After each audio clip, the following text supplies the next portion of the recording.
"Can we sleep in the barn, ma'am? It's cold," the father asked, and her reply made him cry. When Evelyn Hart opened her door that summer night, she expected nothing more than wind and darkness. Instead, she found a desperate man holding 2 infant sons, asking only for shelter in her barn. Her answer would ignite a chain of events that would bring fire, violence, and blood to her ranch, and force her to choose between safety and everything she believed about what it means to be human. If you want to see how far one choice can change everything, stay until the end. Hit that like button and comment your city so I can see how far this story travels.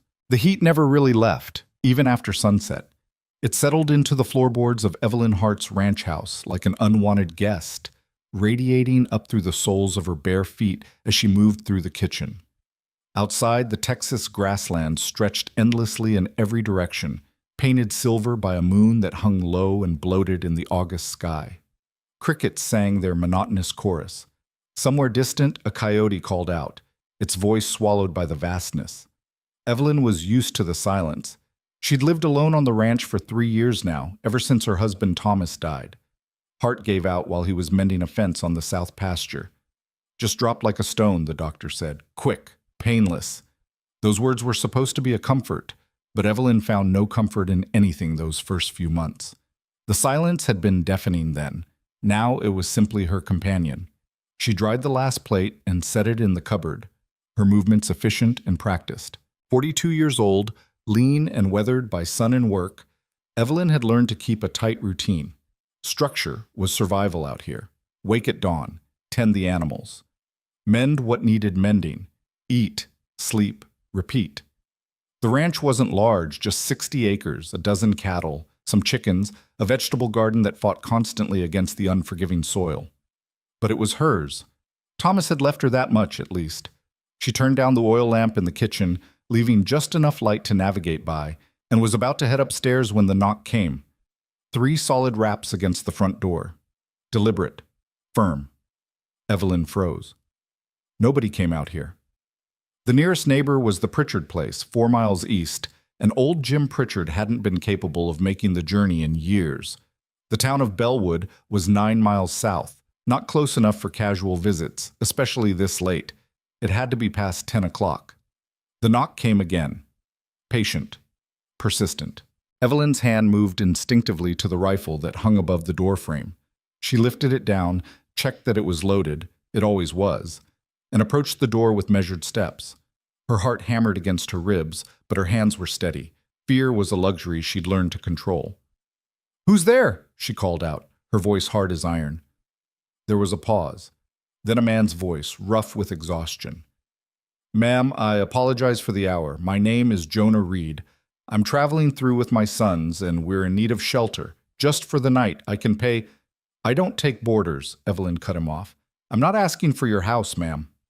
The voice was gentle now, almost pleading. "Just the barn. Somewhere out of the wind. My boys are small. It's a long way to the next town, and I can't—" His voice cracked slightly. "I can't carry them much further tonight." Evelyn's finger rested on the trigger guard. Boys. Small. That gave her pause, but only slightly. The world was full of desperate people, and desperate people did desperate things. She'd heard stories of drifters using children as props to gain entry to lonely houses. Women alone were targets. Everyone knew that. "Ma'am?" The voice came again. "Please, I'm asking as a father, just the barn." She should turn him away. Every practical instinct screamed at her to do exactly that. But something in the man's voice, that raw edge of exhaustion, the crack when he mentioned his boys, made her hesitate. "Step back from the door," she commanded. "Into the light where I can see you." She heard footsteps retreating across the porch. Evelyn shifted to the window, pulling back the curtain just enough to peer out. The man stood in the moonlight, both hands raised to show they were empty.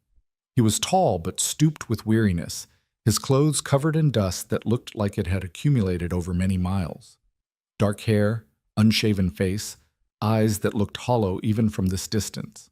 And in his arms, 2 bundles, 2 tiny bodies wrapped in what looked like a threadbare blanket. Babies. Evelyn's breath caught. They couldn't have been more than a few months old, their small faces pressed against the man's chest. As she watched, one of them stirred and began to whimper. a thin, plaintive sound that carried clearly through the glass. The man immediately adjusted his hold, bouncing gently, murmuring something too soft for Evelyn to hear. The baby quieted. She stood there for a long moment, rifle still in hand, watching this tableau of exhaustion and desperation play out on her porch. The man didn't look threatening. He looked broken. And those babies, God help her, those babies were real. Evelyn made her decision. She unlocked the door and opened it a crack, keeping the rifle visible. "The barn," she said firmly. "There's hay in the loft. You'll find it dry and relatively clean. You leave before dawn, and you don't come near the house. Understood?" The man's shoulders sagged with relief, so profound it was almost painful to witness. "Yes, ma'am. Thank you." "God bless you. Save it?" Evelyn interrupted. "Barn's around the side. There's a water pump near the door. Don't light any fires." "Yes, ma'am. Thank you." He started to turn away, then hesitated. "Ma'am, I know I'm asking a lot already, but do you have any milk for the boys? I've been feeding them creek water and whatever I could find, but I'll leave something by the pump," Evelyn said curtly. "Now go." She shut the door before he could thank her again and stood in the darkness, listening to his footsteps fade around the side of the house. Her hands were trembling now, the adrenaline catching up with her. She set the rifle down and pressed her palms flat against the door, breathing slowly. What had she just done? Evelyn moved to the kitchen, poured some milk into a mason jar, and added a few biscuits left over from supper. She wrapped them in cloth and stepped out the back door, making her way quickly to the barn. The man was already inside. She could hear him moving in the loft, settling the babies. She set the food and milk by the pump, then retreated to the house without looking back. Sleep didn't come easily that night. Evelyn lay in bed, staring at the ceiling, listening to every creak and groan of the old house. She kept the rifle on the nightstand within easy reach. The rational part of her brain said she'd done a foolish thing. The other part, the part she didn't like to acknowledge, kept hearing that baby's whimper and seeing the profound exhaustion on the man's face. Just until dawn, she told herself. Then they'd be gone, and life would return to its careful routine. But somewhere deep down, she knew that knock on the door had already changed something. The silence of her world had been broken, and she wasn't sure it could be put back together quite the same way. The sun rose hot and relentless, as it always did in August. Evelyn woke before dawn from force of habit, dressed quickly, and went downstairs with the rifle in hand. She approached the kitchen window that faced the barn and peered out, half expecting to find the man and his children already gone. But smoke rose from behind the barn, thin and controlled, just a cooking fire. Evelyn's jaw tightened. She specifically told him no fires. She grabbed the rifle and marched outside, her boots kicking up dust as she rounded the corner of the barn. The man, Jonah, he'd called himself, was crouched by a small, carefully contained fire. A dented pot sat in the embers, and he was heating what looked like the milk she'd left, testing the temperature with his finger. The two babies lay on a blanket spread across clean hay, both awake and staring up at the lightning sky with those wide, unfocused eyes that all infants had. Jonah looked up as Evelyn approached, and immediately stood, raising his hands in a placating gesture. "I know you said no fires, ma'am, and I apologize, but I needed to warm the milk for the boys. It's contained. I dug a pit, lined it with stones. There's no risk to your barn." Evelyn stopped a few feet away, the rifle held loosely but ready. In the morning light, she could see Jonah more clearly. He was younger than she'd thought, maybe 30, 32. His face was gaunt, cheekbones sharp beneath sun-darkened skin. His clothes were worn but clean, patched in several places with careful stitches. His hands were calloused, marked with old scars and fresh blisters. Working hands. "You were supposed to be gone by dawn," she said. "Yes, ma'am." "I know, I'm sorry. The boys needed feeding, and I wanted to thank you proper before I left." He gestured to the babies. "This is Caleb and Elijah. They're 4 months old, twins." Despite herself, Evelyn's gaze moved to the infants. They were small but looked healthy enough. Round cheeks, clear eyes, no obvious signs of illness or neglect. Their clothes were clean, if threadbare. Someone was taking care of them, at least as well as could be managed under what were clearly difficult circumstances. "Where's their mother?" The question came out before Evelyn could stop it. Jonah's face went carefully blank. Dead, ma'am. Fever took her about 3 weeks after they were born. We were in Kansas then. I've been moving south ever since, looking for work. Heard there might be opportunities in the rail yards down in Corpus Christi. That's a long way to travel on foot with 2 infants. Yes, ma'am, it is. Jonah turned back to the pot, testing the milk again. Satisfied, he pulled 2 small bottles from his pack, glass bottles with makeshift cloth nipples. He filled them carefully, not wasting a drop, then moved to the babies. Evelyn watched as he cradled 1 infant in each arm with practiced ease, offering them the bottles. They latched on immediately, tiny hands reaching up to grip the glass. Jonah held them with such tenderness, such complete focus, that Evelyn felt something shift uncomfortably in her chest. You travel alone? She heard herself ask. Yes, ma'am. It's just the 3 of us now. No family, friends? Jonah's jaw tightened almost imperceptibly. No, ma'am. Not anymore. There was a story there. Evelyn could sense it like a change in the weather, but it wasn't her business. These people would be gone within the hour, and she'd never see them again. You know anything about ranch work? The words surprised her as much as they clearly surprised Jonah. He looked up sharply. Ma'am? Evelyn shifted her weight, already second-guessing herself. I asked if you know ranch work, fencing, animal care, general maintenance. Yes, ma'am. I grew up on a farm in Missouri, worked cattle, horses, crops. I can turn my hand to most things. I've got some fence sections down on the south pasture, Evelyn said slowly, as if the words were being pulled from her against her will. Been meaning to fix them for weeks, but it's more than I can manage alone. If you're looking for work, I could use a hand for a few days. Pay is fair. Meals included. You and the boys can stay in the barn until the job's done. Jonah stared at her like she'd just offered him the moon. Ma'am, are you certain? Was she? Evelyn honestly didn't know. Every practical bone in her body screamed that this was foolishness. But she looked at those 2 babies, thought about them being carried mile after mile under the brutal Texas sun, and found she couldn't quite make herself send them back out onto the road. I'm offering work, not charity, she said firmly. You'll earn your keep, and the moment the job's done, you move on. Clear? Crystal clear, ma'am, and thank you, truly. You don't know what this means.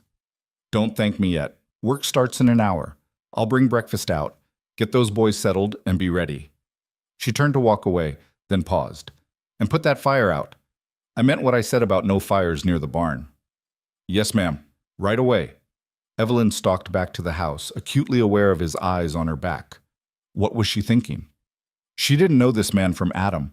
He could be anyone, a criminal, a drifter, a man running from debts or worse, and she'd just invited him to stay. But as she entered the kitchen and began pulling out ingredients for breakfast, she caught sight of her own reflection in the window glass. Her face was hard, lines carved deep by sun and sorrow. When was the last time she'd spoken more than a dozen words to another living soul? When was the last time the ranch had heard a child's cry? 3 years of silence. 3 years of existing rather than living. Maybe she was a fool, but maybe, just maybe, this was the kind of fool she needed to be. Jonah Reed proved to be a man of his word. By mid-morning, he was already deep in the south pasture, his shirt soaked with sweat as he worked to reset a fallen fence post. Evelyn watched from a distance, ostensibly checking on the cattle, but really observing this stranger she'd allowed onto her property. He worked with quiet efficiency, no wasted movements. He'd fashioned a sling from his blanket to keep one twin on his back while the other lay in a basket he'd woven from prairie grass. Impressive work, that. Every 30 minutes or so, he'd stop to check on them, switching which baby was carried and which was resting, offering water and comfort with the ease of long practice. The man was a natural father. That much was clear. "How's it coming?" Evelyn called out, approaching with a canteen of water. Jonah straightened, wincing slightly as his back protested. "Good, ma'am. This post should hold now. I'll move on to the next section after lunch." She offered him the canteen. He accepted it gratefully, drinking deeply before pouring a little water over his face and neck. "You weren't lying about knowing ranch work," Evelyn observed. A ghost of a smile crossed Jonah's face. My daddy would have tanned my hide if I'd grown up not knowing how to mend a fence. He ran a tight operation back in Missouri, 200 acres of farmland, raised corn, beans, kept a small herd of cattle. Good land, good life. What happened to it? The smile vanished. Sold it after he died. My mother had passed the year before, and I needed a fresh start. Met my wife Sarah in Kansas. We were going to start our own place, but he trailed off, his gaze moving to the babies. Fever, you said. Yes, ma'am. Came on sudden. She was fine one day, burning up the next. The doctor, his voice went rough. The doctor in that town was a drunk. By the time I found someone sober enough to help, it was too late. She died holding the boys, asking me to promise I'd keep them safe. Evelyn felt an unwelcome sting behind her eyes. I'm sorry.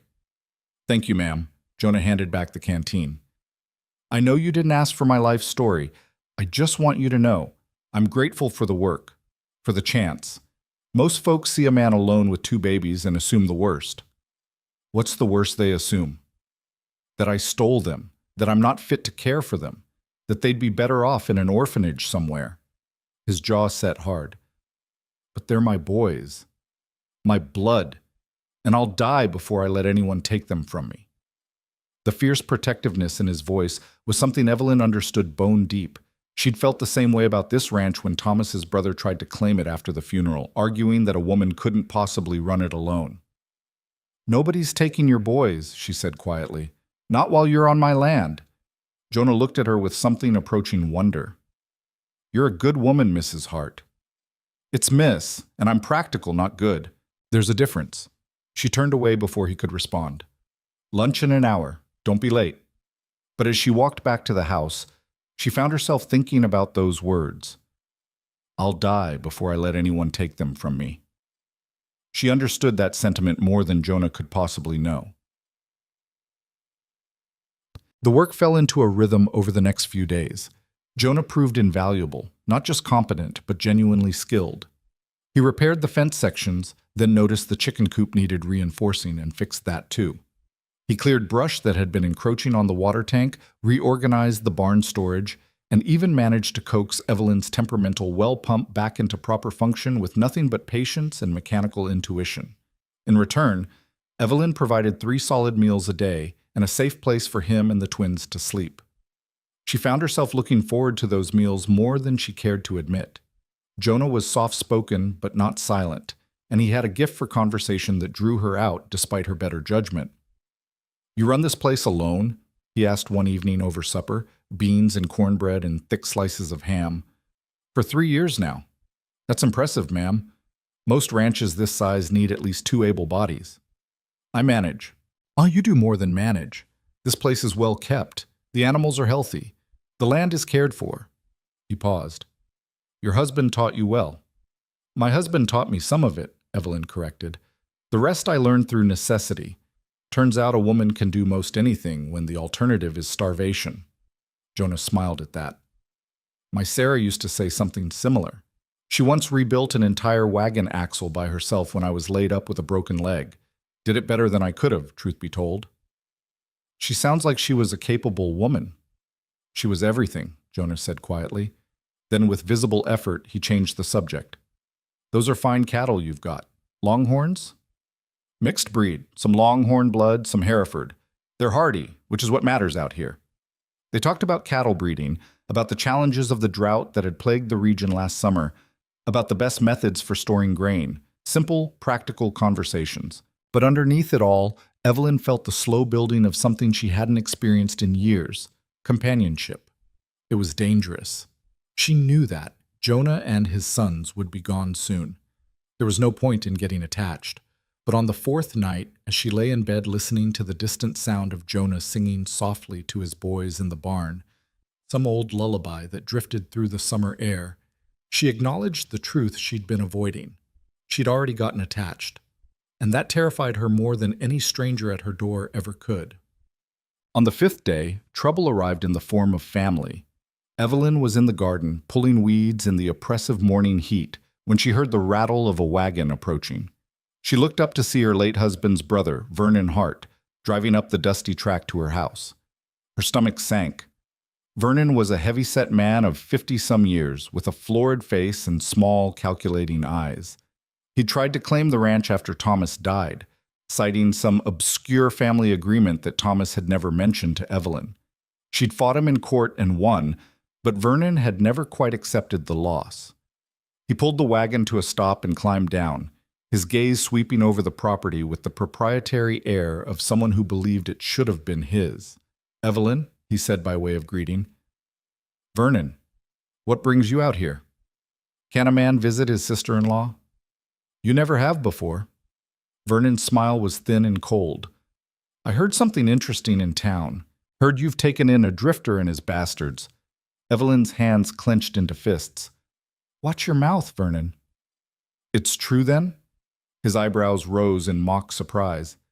"Evelyn Hart, the Ice Queen herself, harboring a strange man on her property? People are talking, sister, and what they're saying isn't charitable." "I don't care what people say." "Maybe you should." Vernon stepped closer, lowering his voice. "A woman alone, letting a strange man stay on her land. It looks improper, Evelyn. Some folks might say it calls into question your moral fitness to run this place." There it was, the real reason for his visit.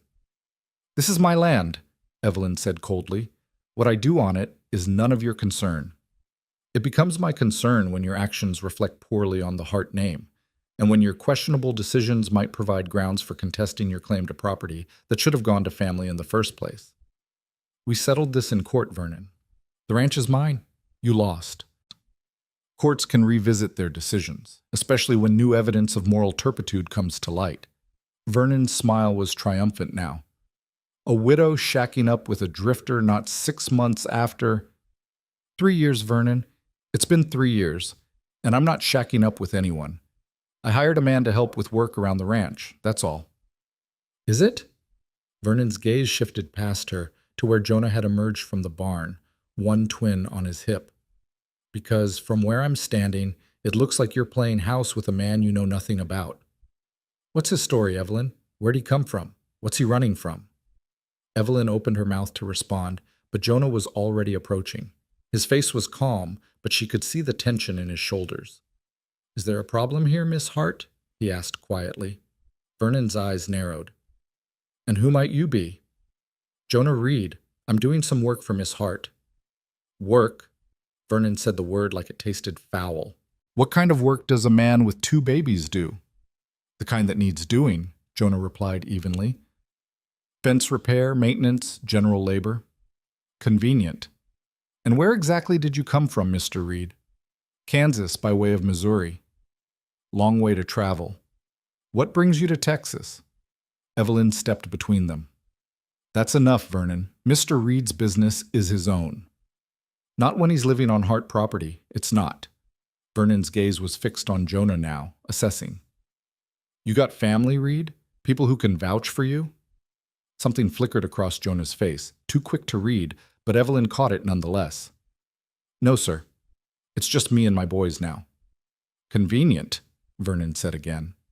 "A man with no ties, no history, anyone can verify, shows up out of nowhere with a sob story and 2 babies he claims are his, and my soft-hearted sister-in-law takes him in without question." "I'm not soft-hearted," Evelyn snapped, "and I didn't take him in without question.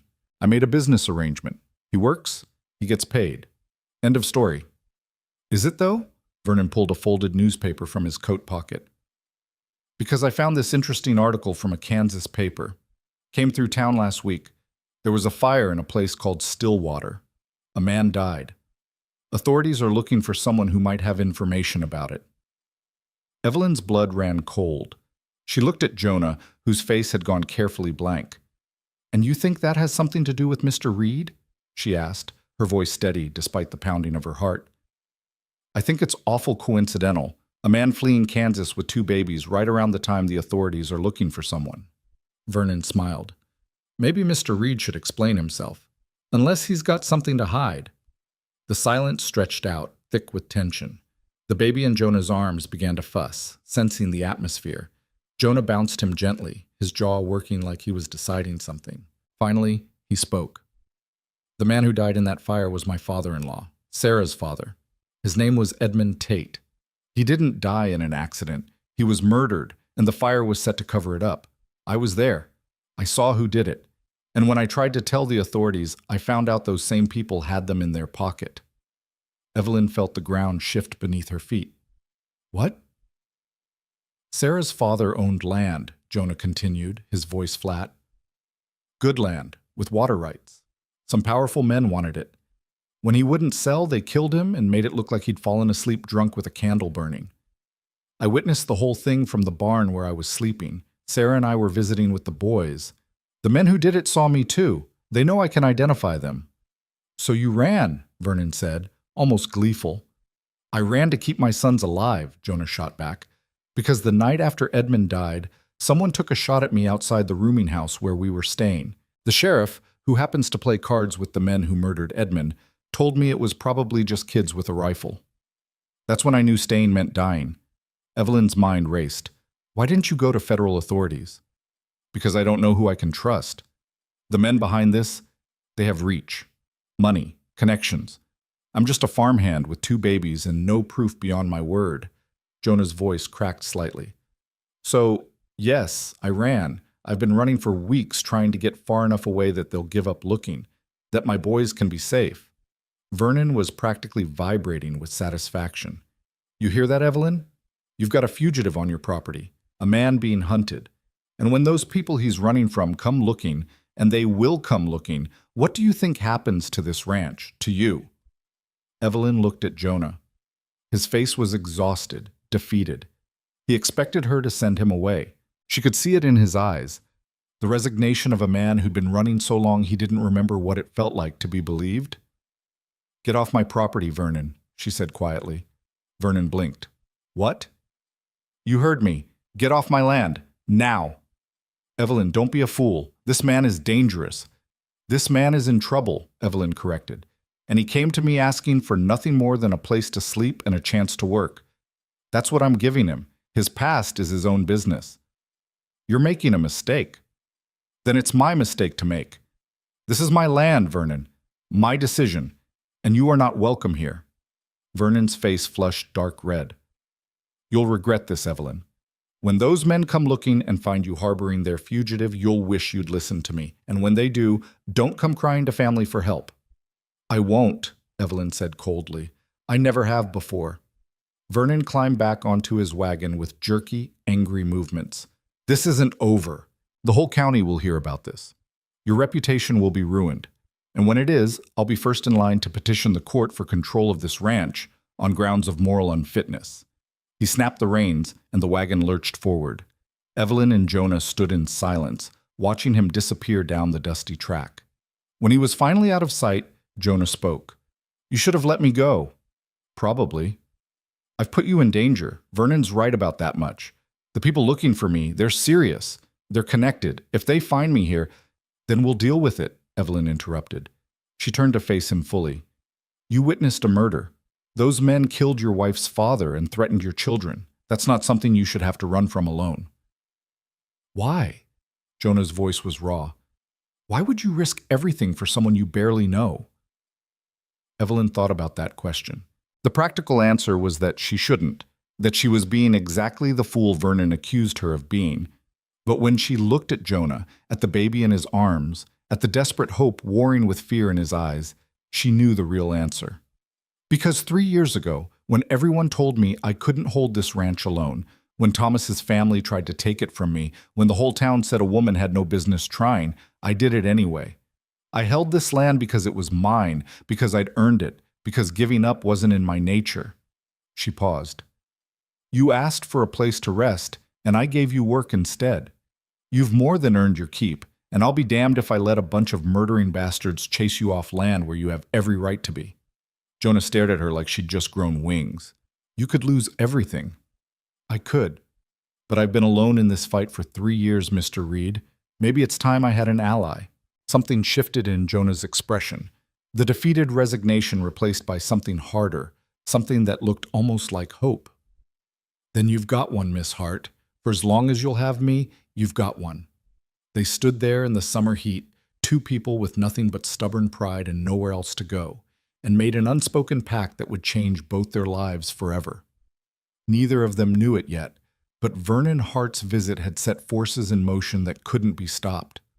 Word would travel, questions would be asked, and the men Jonah feared, the ones with power and reach and blood on their hands, would eventually hear about a ranch in the middle of nowhere harboring the one witness who could destroy them.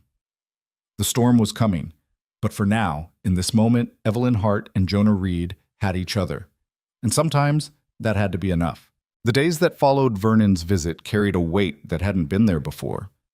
Evelyn felt it in the way the morning light seemed sharper, more revealing, in the way every sound beyond the immediate boundaries of the ranch made her pause and listen. Jonah felt it too. She could see it in the way his eyes tracked the horizon whenever he thought she wasn't looking, in the tension that never quite left his shoulders even when he was playing with the twins. But the work continued. There was no choice in that. Ranches didn't stop needing attention just because trouble might be coming.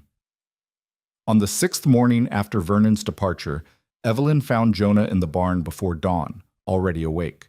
He sat on a bale of hay with both babies cradled against his chest, their small bodies rising and falling with the rhythm of sleep. His own eyes were open but unfocused, staring at nothing. "Couldn't sleep?" she asked from the doorway. Jonah's head jerked up. "Miss Hart, I didn't hear you. I didn't." "That's because you weren't listening." She stepped inside, carrying 2 tin cups of coffee. She handed him one. "You've been out here every night for the past 3 nights. I can see the lamp burning from my window. The boys wake up sometimes. I didn't want to disturb." "Don't lie to me, Mr. Reed. You're keeping watch." Jonah's jaw tightened, but he didn't deny it.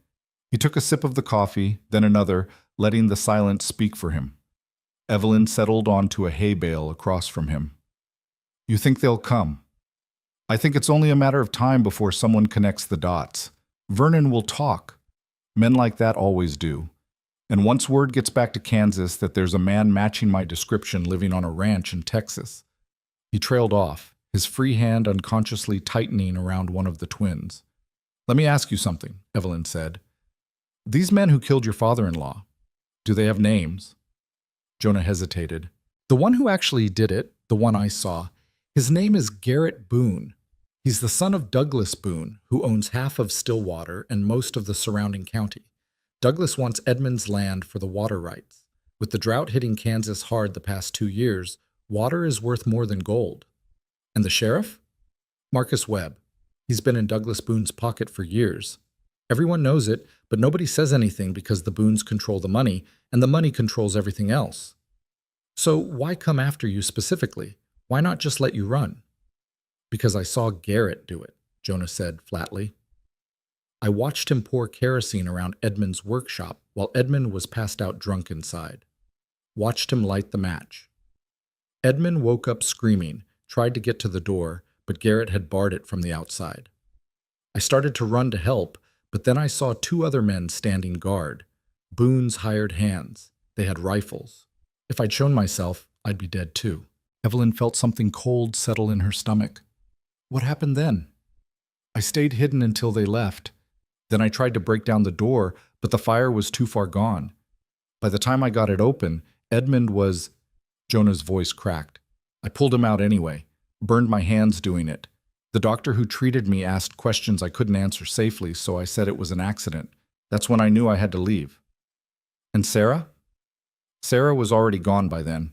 She'd died 2 weeks earlier. I was staying with Edmund, trying to help him through the grief, trying to figure out what to do with 2 newborns and no wife." Jonah looked down at the sleeping babies. "I think that's why they killed him when they did. They figured with Sarah dead and me just a son-in-law with no legal claim, there'd be no one to contest things when they forged documents saying Edmund had sold them the land before he died. Except you witnessed the murder. Except I witnessed the murder." Jonah met her eyes. "I'm not a brave man, Miss Hart. When I saw those rifles, when I realized what I was up against, I ran. I took my boys and I ran because keeping them alive mattered more than justice." "That doesn't make you a coward. That makes you a father." "Does it?" Jonah's voice was bitter. "Because most nights I lie awake thinking about Edmund burning to death while I hid in the shadows.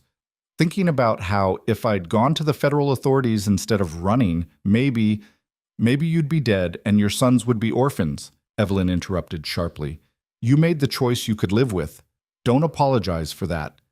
Jonah studied her for a long moment. You're not what I expected. What did you expect? Someone who'd turn me away the moment things got complicated. Someone who'd choose safety over principle. Evelyn smiled without humor. I'm not that smart, apparently. One of the twins, Caleb, she'd learned to tell them apart by the small birthmark on his left ear, stirred and began to fuss. Jonah immediately shifted his hold, rocking gently until the baby settled back into sleep. You're good with them, Evelyn observed. I have to be. They're all I've got left of Sarah. Jonah's voice softened. She wanted so many children. Used to joke that we'd have enough to field our own baseball team. When she found out she was carrying twins, she was over the moon, scared out of her mind too, but so happy. How did you meet her? Church social in Kansas City. I was working construction, saving money to buy land. She was a school teacher, smartest woman I'd ever met. Could recite poetry from memory, do mathematics in her head that made my brain hurt. A ghost of a smile crossed his face. She saw me standing in the corner like a fool, walked right up and asked if I knew how to dance. I said no. She said good, then neither of us would look stupid learning together. Despite everything, Evelyn found herself smiling. She sounds like she was something special. She was everything, Jonah said quietly. Then with visible effort, he changed the subject. What about you? How did you end up out here? Evelyn took a sip of coffee, buying time. She didn't talk about Thomas much.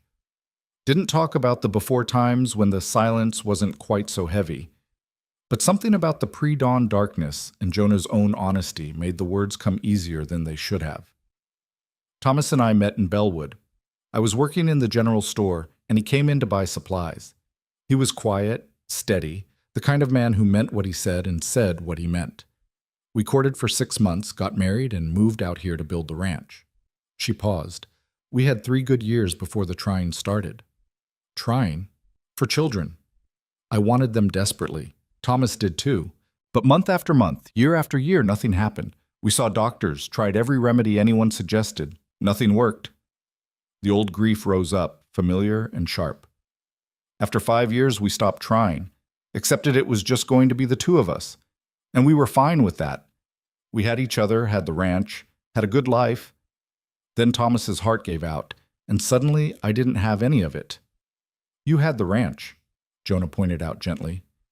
I had dirt and fence posts and 60 acres of emptiness, Evelyn corrected. The ranch was something Thomas and I built together. Without him, it was just a reminder of everything I'd lost. But you fought for it anyway. I fought for it because everyone assumed I'd fail. Thomas's family, the neighbors, half the town, they all expected me to sell and move back to civilization, and I couldn't stomach the idea of proving them right. She looked at Jonah directly. So yes, I fought. I learned to do every job Thomas used to do. I worked until my hands bled and my back screamed. I held this land because letting it go felt like letting him disappear completely. Jonah nodded slowly, understanding in his eyes. That's why you let me stay. Not out of kindness, but because you recognized the fight. Maybe. Or maybe I was just tired of eating supper alone. They sat in companionable silence as the sky outside began to lighten. Somewhere in the distance, a rooster crowed. The ranch was waking up, and with it came all the demands of another day. Evelyn stood, brushing hay from her skirt. I'm riding into Bellwood today for supplies. You should come with me. Jonah's head snapped up. Miss Hart, I wasn't asking. If Vernon's been spreading talk, then people already know you're here. Hiding makes you look guilty.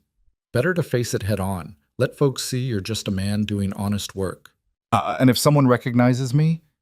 If word gets back to Kansas? Then we'll deal with it when it happens, Evelyn said firmly. But skulking around my barn like a criminal won't help anyone. Besides, I could use a second pair of hands loading supplies. And the boys need to be seen by a proper doctor. Make sure they're developing well. Jonah looked torn. Finally, he sighed. You're a stubborn woman, Miss Hart. So I've been told. We leave in an hour. Make yourself presentable.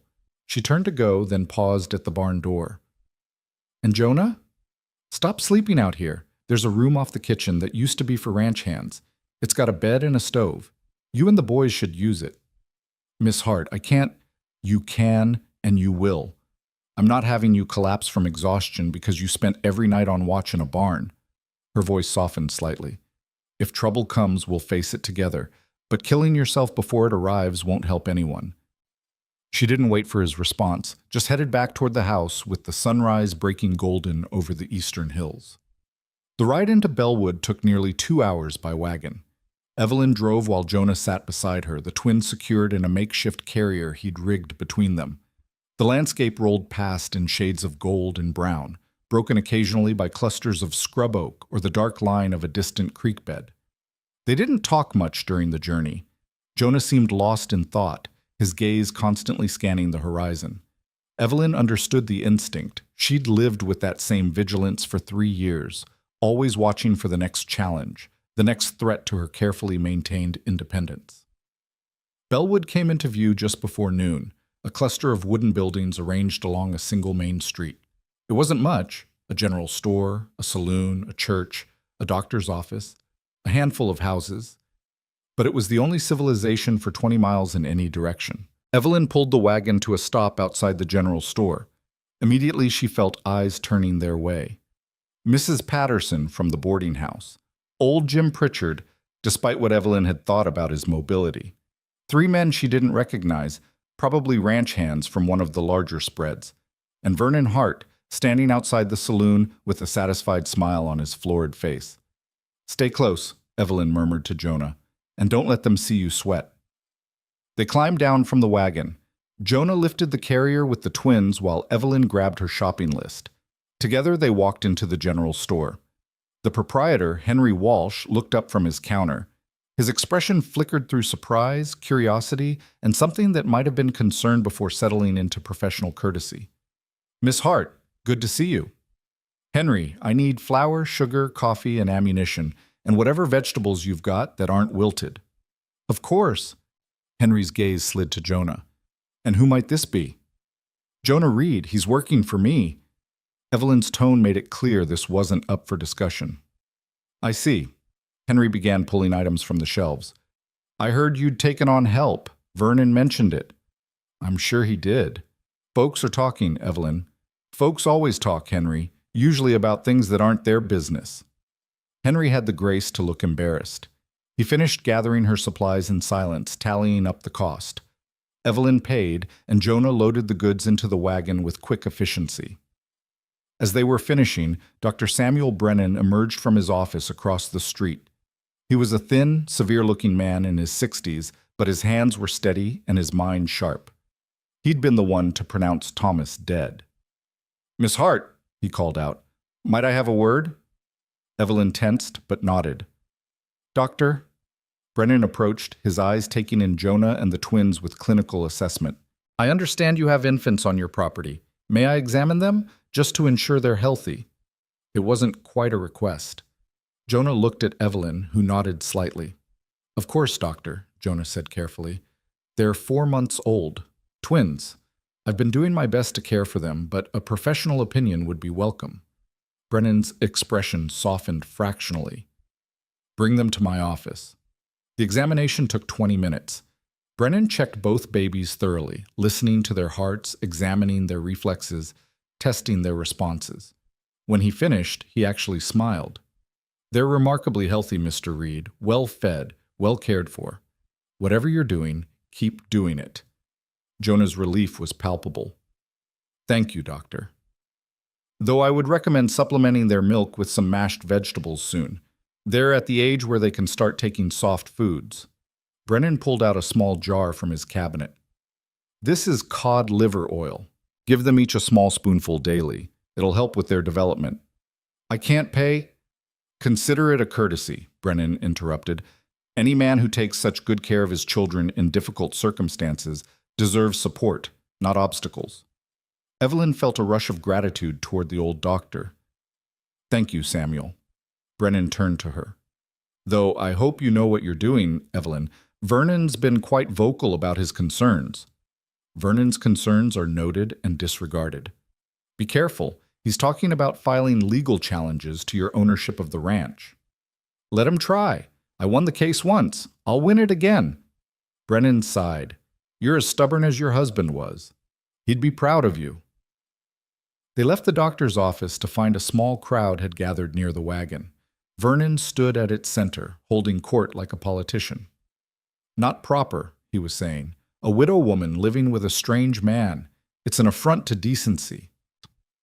"That's enough, Vernon," Evelyn said sharply as she approached. Vernon turned, his smile widening. "Ah, there she is. Tell them, Evelyn. Tell them about your house guest." "Mr. Reed is my employee, nothing more. I hired him to help with ranch work. That's all anyone needs to know." "Is it?" Vernon's voice carried across the small crowd. "What about the fact that he's running from the law? That there are men looking for him in Kansas?" Murmurs rippled through the gathered townspeople. Jonah's face went carefully blank. "He's not running from the law," Evelyn said coldly. "He's running from murderers. There's a difference." "So he admits it." Vernon looked triumphant. "He admits men are hunting him." "Men are hunting him because he witnessed a crime," Evelyn shot back.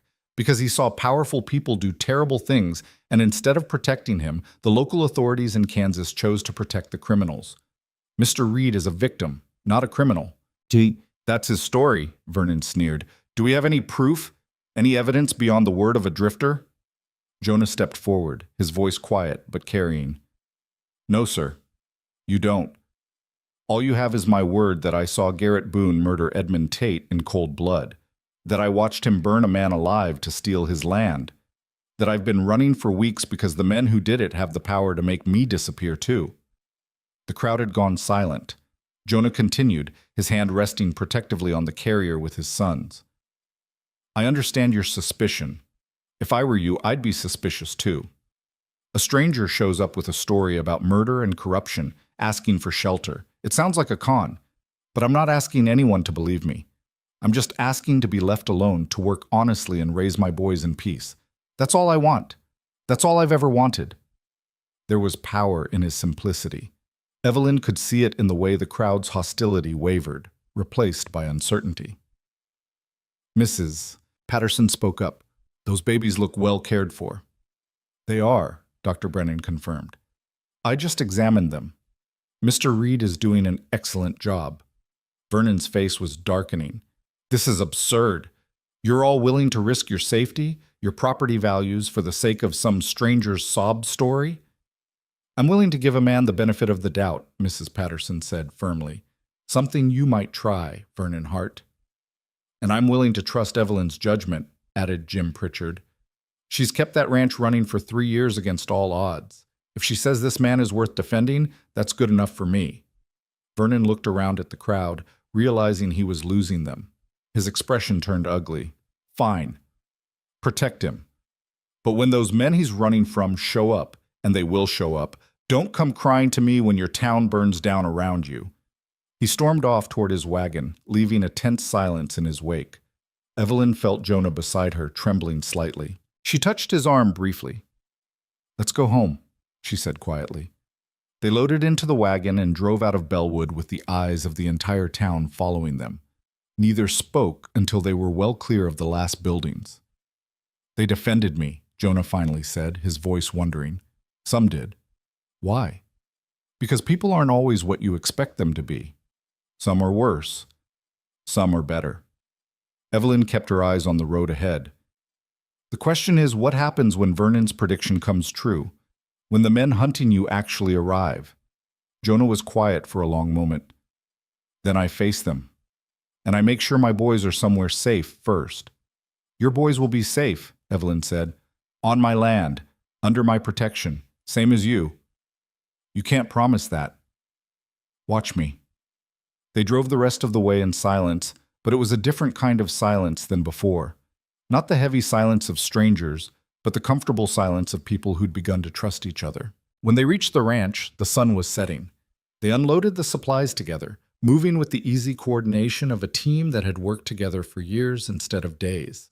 When everything was stored, Jonah took the twins inside to the room Evelyn had offered him that morning. Evelyn stood in the doorway, watching him settle the babies into a makeshift crib he'd fashioned from an old drawer padded with blankets. "Miss Hart?" Jonah said without turning around. "Yes?" Thank you for standing up for me today, for believing me when you have no reason to. I have plenty of reasons. You've worked hard, you've been honest, you've shown me nothing but respect. She paused. And those men who killed your father-in-law, they remind me of every person who's tried to take something from me just because they had the power to do it. So maybe I'm defending you, or maybe I'm fighting my own battles. Hard to say. Jonah turned to face her. Either way, I'm grateful. Don't be grateful yet. Vernon was right about one thing. Trouble's coming. The only question is when. As if in response, one of the twins began to cry. Jonah immediately lifted him, rocking gently. Evelyn watched for a moment longer, then turned away. She had her own preparations to make. If men were coming, she'd be ready. This ranch had survived drought, debt, and death. It would survive this too. It had to. Because somewhere between that first knock on her door and this moment, standing in the threshold watching a father comfort his sons, Evelyn had stopped being alone. She had something to protect beyond just land and pride. She had people who depended on her. And she'd be damned before she let them down. The trouble came 3 weeks later, not with the thunder of hooves or the crack of gunfire, but with smoke on the wind. Evelyn woke to the smell of it just before dawn. She was on her feet before her mind fully registered what had pulled her from sleep, reaching for the rifle that now lived beside her bed. Through the window, the eastern sky showed the first gray hints of morning, but to the south, an orange glow pulsed against the darkness like a malignant heartbeat. Fire. She was dressed and out the door in less than a minute, her boots pounding across the hard-packed earth toward the barn. Jonah was already outside, the twins bundled in his arms, his face illuminated by the distant flames. "South pasture," he said tersely. "Started maybe 10 minutes ago. I saw the glow and got the boys out." Evelyn's mind raced. The south pasture bordered the creek bed, which was bone dry this time of year. If the fire jumped to the grassland beyond, it could spread for miles. But more importantly, that pasture held 6 of her 12 cattle and was separated from the main ranch by a fence line that Jonah had just repaired 2 weeks ago. "Did you see anyone?" "No, but fires don't start themselves, Miss Hart." Their eyes met in the pre-dawn darkness, and Evelyn saw her own realization reflected back at her. This wasn't an accident. "Take the boys to the root cellar," she ordered. "It's stone, fire can't touch it. Stay there until I come for you." "I'm not hiding while you—" "Those babies need their father alive," Evelyn cut him off. "And I need you to trust that I can handle this. Please, Jonah." Something in her voice must have convinced him, because he nodded, already moving toward the small stone structure built into the hillside behind the house. Evelyn didn't wait to watch him go. She ran for the barn, grabbed 2 heavy blankets and soaked them in the water trough, then threw them over her shoulders and headed toward the flames. The fire had caught in a section of dry brush near the fence line, exactly where it would do the maximum damage with minimum risk to whoever set it. Evelyn could see the logic immediately. Far enough from the main buildings that she'd have to choose between saving structures or saving cattle, close enough to the grazing land that her herd would panic and scatter. It was meant to hurt her, financially and practically, without being obviously arson. But whoever said it hadn't counted on Evelyn Hart being raised by a father who'd taught her fire management on the Kansas prairie. She used one soaked blanket to beat at the flames spreading toward the grass, while kicking dirt and dry soil onto the base of the fire. The heat was intense, searing her face and hands, but she'd felt worse working under the Texas sun. She worked methodically, containing the spread first, then attacking the heart of the blaze. She was making progress when she heard hoofbeats. Evelyn spun, the wet blanket still in her hands, and saw 3 riders emerging from the darkness. They stopped just outside the fire's light, silhouettes against the graying sky. One of them leaned forward in his saddle, and even in the dim light, Evelyn could see the smile on his face. "Looks like you got yourself a problem, ma'am," the rider called out. His voice was smooth, educated, with just a hint of southern drawl underneath. "Fires can be dangerous this time of year. Awful dangerous." Evelyn dropped the blanket and reached for the rifle she'd propped against a fence post. She didn't point it at them, not yet, but the meaning was clear. "Who are you?" "Name's Garrett Boone," the man said, and Evelyn's blood went cold. "I'm looking for someone. Fellow by the name of Jonah Reed. Heard he might be in these parts." So it had finally happened. The hunters had found their prey. Evelyn kept her voice steady. Don't know anyone by that name. Now that's interesting, Garrett said, urging his horse a few steps closer. In the growing light, she could see him better now. A man in his late 20s, handsome in a cruel way, wearing clothes too fine for ranch country. Because my sources tell me a man matching his description has been working for you. Man with 2 baby boys. Seems mighty specific to be a coincidence. Your sources are mistaken. Are they? Garrett's smile widened. See, I don't think they are. I think you're harboring a fugitive, Miss Hart. That's a serious offense. Could get you in a lot of trouble. He's not a fugitive. You are. The smile vanished. Excuse me? You heard me, Evelyn said, her voice hard as iron. Jonah Reed told me what you did, how you murdered Edmund Tate in cold blood, how you burned him alive to steal his land. That makes you a killer, Mr. Boone, not him. Garrett's expression went dangerously cold. That's a hell of an accusation to make without proof. I don't need proof to call a thing what it is. One of the other riders moved his hand toward his belt. Evelyn raised the rifle in a smooth, practiced motion, sighting down the barrel directly at Garrett's chest. I wouldn't, she said quietly. Garrett held up a hand, stopping his companion. Easy now. No need for violence. We're all civilized people here. Civilized people don't burn down other people's property in the middle of the night. I don't know what you're talking about, Garrett said, but his eyes betrayed him. We just happened to be riding past, saw the smoke, thought we'd check on you. Neighborly concern. You're no neighbor of mine, and you need to leave my land, now. Garrett studied her for a long moment, weighing options. Finally, he nodded slowly. We'll go. For now. But you should think carefully about your choices, Miss Hart. Harboring Reed puts you in the middle of something that doesn't concern you, something dangerous. Everything on this land concerns me, including who I allow to stay here. Then you're choosing to make this your fight. I'm choosing to protect what's mine. If that makes it a fight, so be it. Garrett's smile returned, colder than before. You're brave. I'll give you that. Or maybe just foolish. Hard to tell the difference sometimes. He turned his horse. We'll be seeing you again, Miss Hart, real soon. The 3 riders melted back into the pre-dawn darkness, leaving Evelyn standing alone with the dying fire and the rapid hammering of her heart. She waited until the sound of hoofbeats faded completely before lowering the rifle, her hands shaking now that the immediate threat had passed. The fire had burned itself out, leaving a blackened scar across 20 yards of pasture and fence line. The damage was contained but visible, a clear message written in ash and char. They'd been here. They could come back. They could do worse. Evelyn made her way back to the root cellar. Jonah was standing in the doorway, the twin still in his arms, his face pale in the growing daylight. I heard voices, he said. Garrett Boone. He came with 2 others. Jonah closed his eyes. I'm sorry. I'm so sorry. I should never have... Stop, Evelyn interrupted. This isn't your fault. They did this, not you. But they did it because of me, because I'm here. Jonah's voice was raw with guilt. I should leave, before they burn down more than just a pasture, before someone gets killed. Where would you go? They found you here. They'll find you anywhere else. Then at least you'd be safe. Evelyn stepped close enough that Jonah had no choice but to meet her eyes. Listen to me. 3 years ago, when Thomas died, everyone told me to give up this ranch, told me I couldn't hold it alone, that I'd fail, that I should just accept defeat and move on. And you know what I did? You fought. I fought like hell. Not because I thought I'd win, but because losing without a fight wasn't something I could live with. She paused. Those men out there, they think they can scare me off my own land. They think burning a pasture will make me hand you over. They're wrong.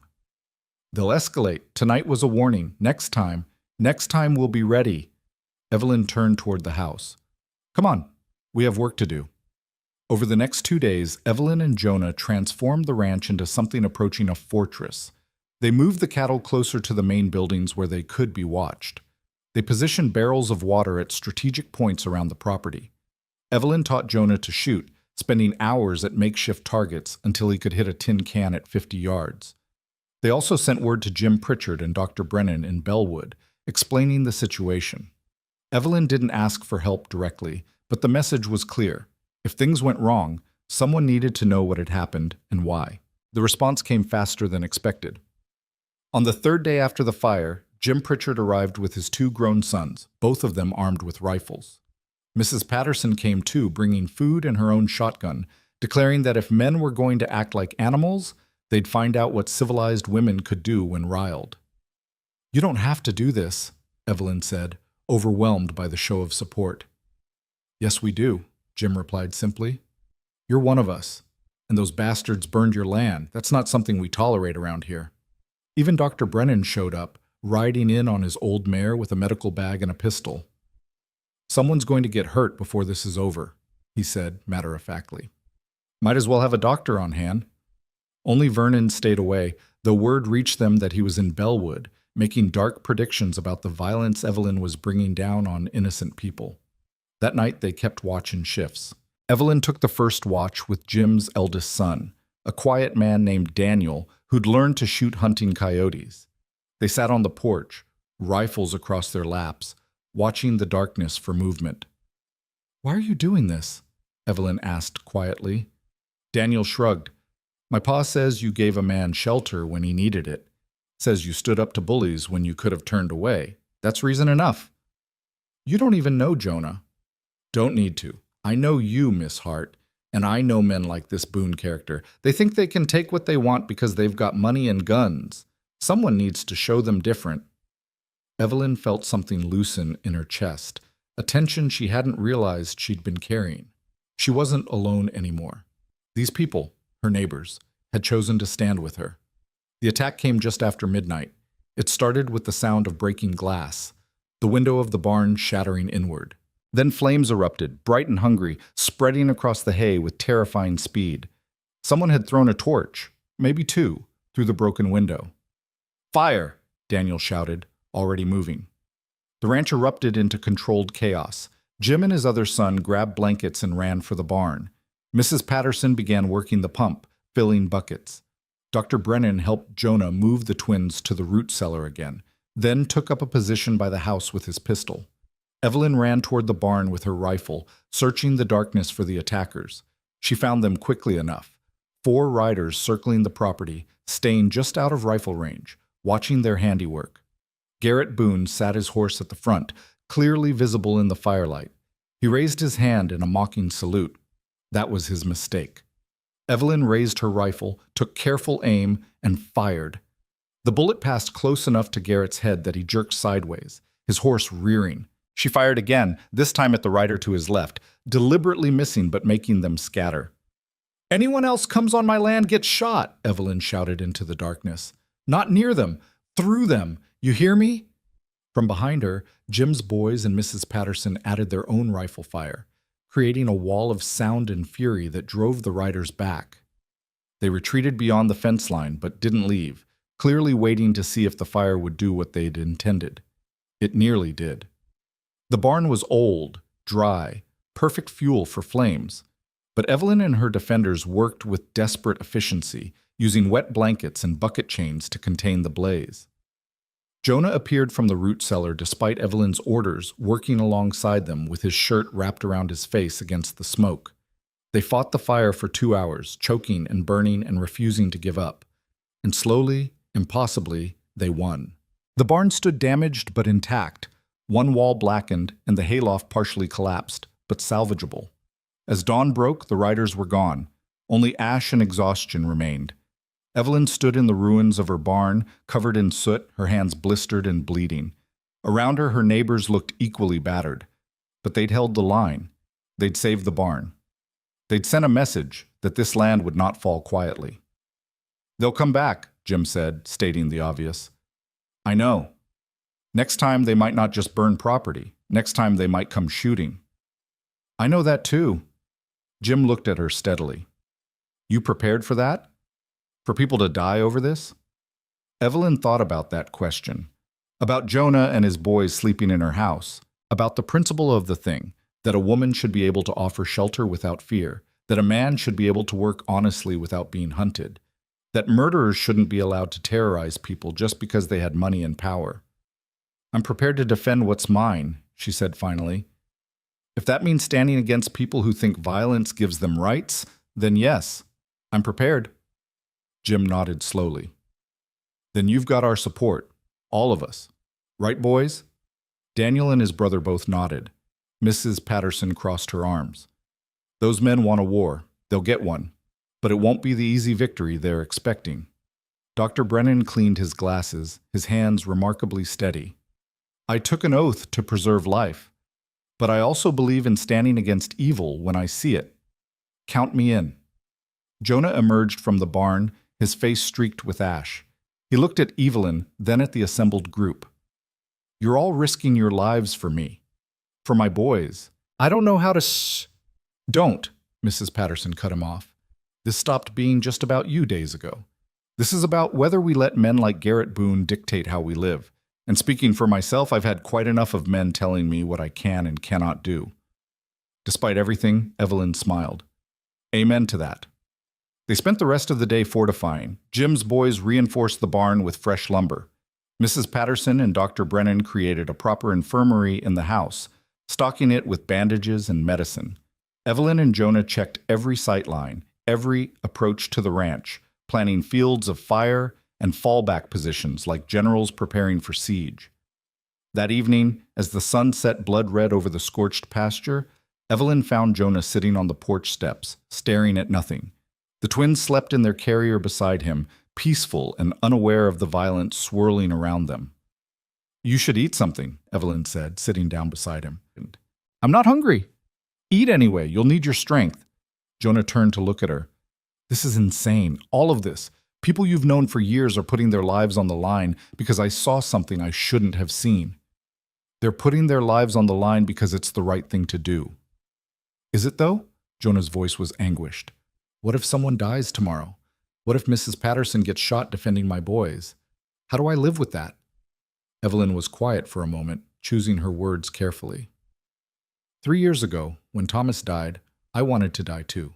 Not in any active way, but I just stopped caring, stopped seeing the point. This ranch became a prison I maintained out of spite more than love. What changed? You knocked on my door, Evelyn said simply. You and those boys. And for the first time in 3 years, I had a reason to fight that wasn't just about proving people wrong. I had people depending on me, people who needed protecting. Oh, she looked at the sleeping twins. You gave me that. So don't apologize for it. Even if people get hurt, even then. Because the alternative, turning you away, letting those bastards think they can terrorize anyone they want, that's worse than the risk.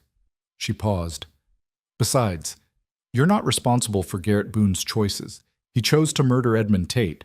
He chose to hunt you. He chose to come here and burn my property. Those are his sins, not yours. Jonah was quiet for a long time. Finally, he spoke. Sarah used to say that standing up for what's right isn't supposed to be easy. That if it were easy, everyone would do it. She sounds like she was a wise woman. She was. Jonah smiled sadly. She would have liked you, I think. You're both stubborn in the same way. I'll take that as a compliment. They sat in comfortable silence, watching the last light fade from the sky. Somewhere in the darkness, Garrett Boone and his men were planning their next move. But here, on this porch, with allies sleeping in the house and babies breathing softly in their carrier, there was peace. It wouldn't last, they both knew that. But for this moment, it was enough. The second attack came 2 days later, and it wasn't subtle.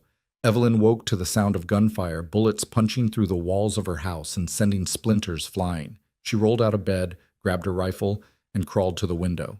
Outside in the gray light just before dawn, she counted at least 8 riders circling the property, firing at will. This wasn't a warning. This was an assault. Everyone down! Jim Pritchard's voice bellowed from the next room. Return fire! The ranch erupted into violence. Evelyn took up a position at the window, sighting carefully and squeezing off shots at the circling riders. She saw one man jerk in his saddle, hit in the shoulder, saw another horse stumble as a bullet caught its leg. The riders broke their circle, seeking cover behind the barn and fence lines. From across the house, she heard Mrs. Patterson's shotgun boom, heard Daniel and his brother firing in controlled bursts. This was warfare, plain and simple, and everyone involved knew it. Jonah appeared at her doorway, wild-eyed. "The boys, root cellar," Evelyn commanded. "Now! Stay there no matter what you hear." "I can help. Your boys need you alive more than we need another gun. Go!" Jonah hesitated, then disappeared. Evelyn turned back to the window, searching for targets. She found Garrett Boone himself, standing near the damaged barn with a rifle in his hands. He was shooting at the house methodically, like a man performing a chore. Evelyn lined up her sights and fired. The bullet caught Garrett in the side, spinning him around. He went down, clutching his ribs, and immediately his men abandoned their positions to converge on him. Within seconds, they were retreating, carrying their wounded leader between them, firing blindly back at the house as they fled. The ranch fell silent except for the ringing in everyone's ears and the distant thunder of hoofbeats fading into the morning. Evelyn lowered her rifle, her hands shaking violently now that the adrenaline was fading. She'd shot a man. She'd actually shot another human being. The knowledge should have horrified her, but all she felt was grim satisfaction. "Everyone all right?" Jim called out. A chorus of affirmatives came back. Mrs. Patterson appeared in the hallway, her face pale, but her jaw set. "Nobody hurt on our side. Can't say the same for them."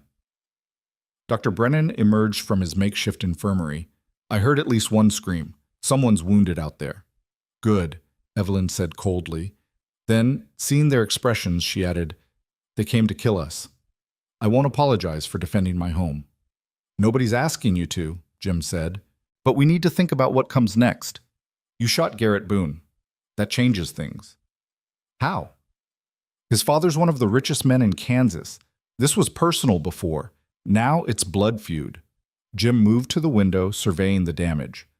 "They'll come back with more men, more guns, and they won't stop until either we're all dead or they are." The weight of that statement settled over the room like a shroud. Evelyn had known this fight would escalate, but hearing it stated so baldly made it real in a way it hadn't been before. "Then we need to make sure we're ready," she said quietly. "And we need to make sure the right people know what's happening here. If we're going to fight, it needs to be in the open where everyone can see it." "What are you thinking?" Dr. Brennan asked. Evelyn's mind was already working, seeing angles and possibilities. "We send word to the federal marshal in San Antonio. We document everything, the fires, the attacks, the murder Jonah witnessed. We make this public enough that the Boones can't make it disappear." "That could take days, maybe weeks." "Then we hold out that long. We make this ranch too costly to take, too public to destroy quietly." She looked around at her defenders, these people who'd chosen to stand with her. "Anyone who wants to leave, I understand. This is my fight, not yours." Nobody moved. Mrs. Patterson actually laughed. "Honey, we're past the point of backing out now. Those men shot at my house too. This is everyone's fight now." And so they prepared for war. The messenger rode out at first light, a young ranch hand from the Pritchard spread, who volunteered to make the 3-day journey to San Antonio. He carried a letter written in Evelyn's careful hand detailing everything: Edmund Tate's murder, Jonah's testimony, the fires, the attacks, Garrett Boone's assault on her property. It was evidence, documentation, the kind of paper trail that couldn't be easily buried or ignored. But 3 days was an eternity when men with guns wanted you dead. They fortified what they could. Jim's sons dug rifle pits at strategic points around the property, creating defensive positions with clear sight lines. Mrs. Patterson organized the house like a military hospital, establishing supply caches and escape routes. Dr. Brennan inventoried his medical supplies with the grim efficiency of a man who'd seen battlefield casualties before, and Evelyn drilled everyone on fields of fire, fallback positions, and what to do if the main house became untenable. Jonah watched all this with growing horror. On the second day after the shooting, he approached Evelyn while she was reinforcing the shutters on the south-facing windows. "This has to stop," he said without preamble. Evelyn didn't look up from her work. "What has to stop?" "All of this. The preparations for battle, He gestured helplessly at the transformed ranch. "You're turning your home into a war zone because of me. I'm protecting what's mine. There's a difference." "Is there?" Jonah's voice rose. "Because from where I'm standing, you're about to get people killed over a fight that isn't yours." Now Evelyn did look up, her eyes hard. You think this isn't my fight? They burned my pasture. They shot at my house. They tried to terrorize me off my own land. That makes it my fight, Jonah Reed, whether you like it or not. But it started because of me, because I'm here.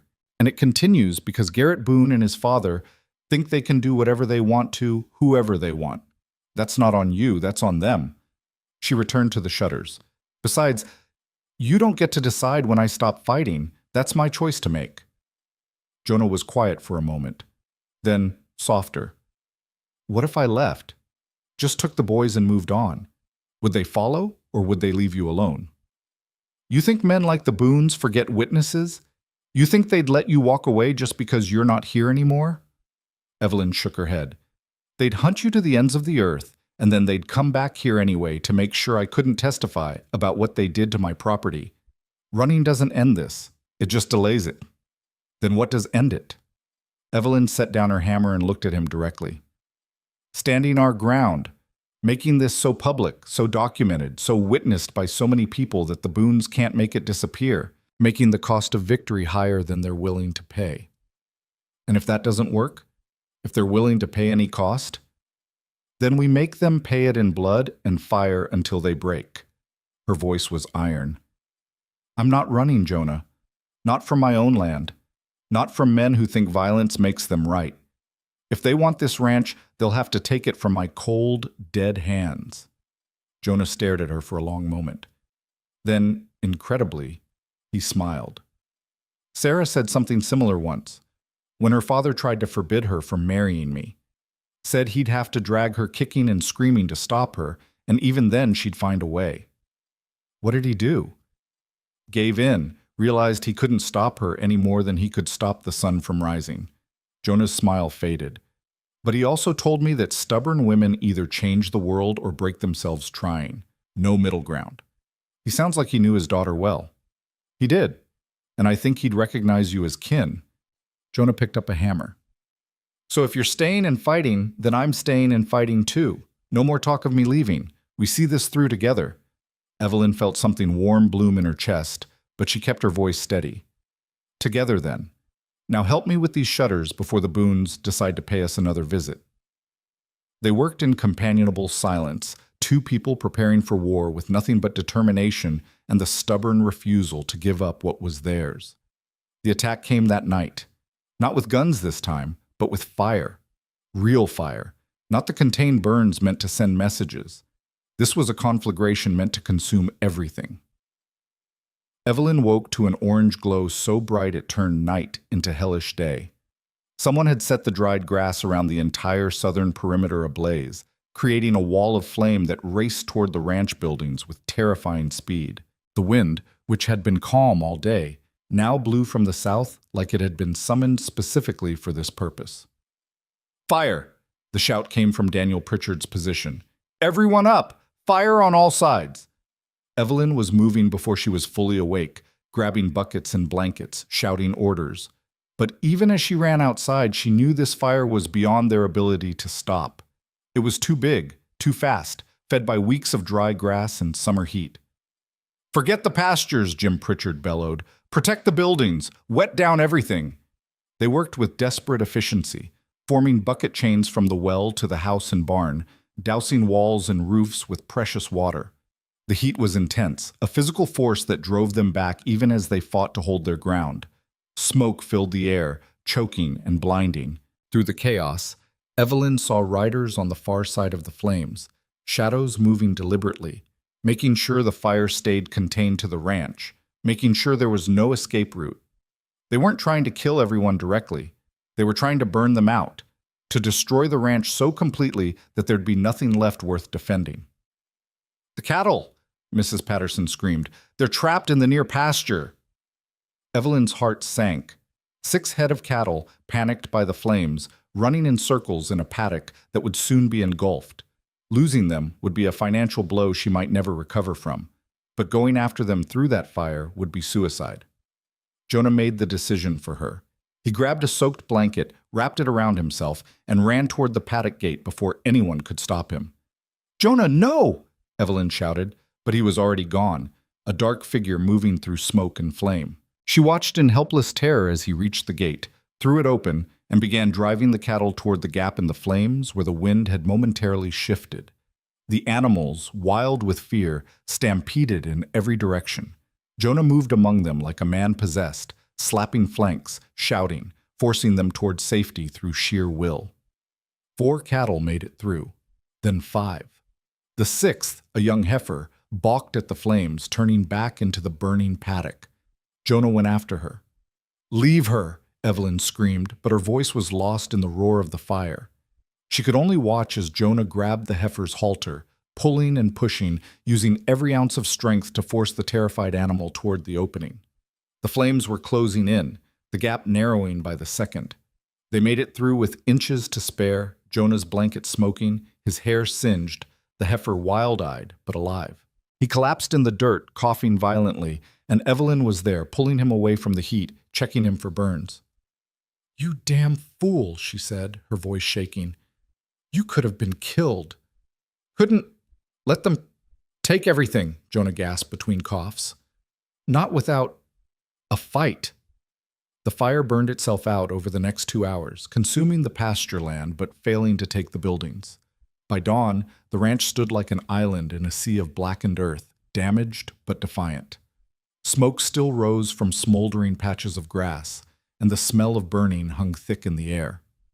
They had survived. Barely. But the cost was brutal. Half the pasture land was destroyed. The fences were gone. The grass that fed the cattle was ash. Even if they survived the boons, Evelyn wasn't sure the ranch could survive this damage. As the sun rose over the devastation, Vernon Hart arrived with a wagon and a triumphant expression. He surveyed the scorched earth with barely concealed satisfaction. My, he said, climbing down. "Looks like those men you're harboring have brought you to ruin, Evelyn, just like I warned." Evelyn, covered in soot and exhausted beyond measure, gave him a look that could have cut glass. "What do you want, Vernon?" "I'm here with an offer, a generous offer, considering." He pulled out a folded document. "I'm willing to buy the ranch from you, not for what it was worth before all this trouble, of course, but enough to let you start over somewhere else, somewhere safe." "You want me to sell you my land?" "I want to save you from complete destruction. This ranch is finished, Evelyn. Even if you survive the boons, and that's a mighty big if, you'll never recover from this damage. You'll spend years trying to rebuild, only to fail anyway." Vernon's voice took on an oily sympathy. "Let me take this burden from you. Sell to me now, walk away with something, and put all this unpleasantness behind you." Evelyn looked at the offered document, then at Vernon's eager face, then at the scorched earth surrounding them. She thought about 3 years of fighting, of refusing to give up, of holding this land through drought and debt and death. She thought about Jonah and his boys sleeping in her house, about Mrs. Patterson and Jim Pritchard and all the others who'd stood with her. Then she took the document from Vernon's hand, tore it in half, and let the pieces fall to the blackened ground. "My answer is no. My answer will always be no. This is my land, Vernon, mine, and I will hold it until the day I die, and not you or the Boones or anyone else will take it from me." Vernon's face went purple with rage. "You're insane! You're going to get everyone who's helping you killed." "Then that's our choice to make. Now get off my property before I add you to the list of people who've threatened me." Vernon climbed back onto his wagon, his hands shaking with fury. "When you're dead and this ranch is in ashes, don't say I didn't warn you." He whipped his horses into motion, the wagon rattling away across the burned landscape. Evelyn watched him go, feeling nothing but a cold satisfaction. "That was either the bravest thing I've ever seen or the stupidest," Jim Pritchard said from behind her. "Probably both," Evelyn admitted, "but I meant every word." The next morning brought unexpected reinforcements. Evelyn was checking the damage to the barn when she heard wagons approaching, not 1, but 4. She grabbed her rifle out of habit, then lowered it as she recognized the faces. Henry Walsh, from the general store. Old Jim Pritchard's neighbors, the Morrison family. Sarah Chen, who ran the boarding house in Bellwood. Even the blacksmith, a massive man named Thomas Ironwood, who rarely left his forge for any reason. They came bearing supplies, lumber, nails, food, water barrels, ammunition. They came bearing news.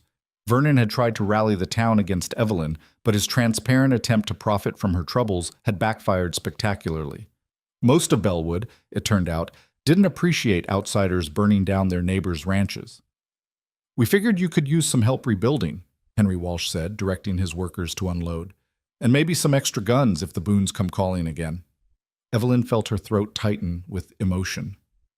"Henry, I can't ask you to risk—" "You're not asking, we're offering." Henry's normally cheerful face was grim.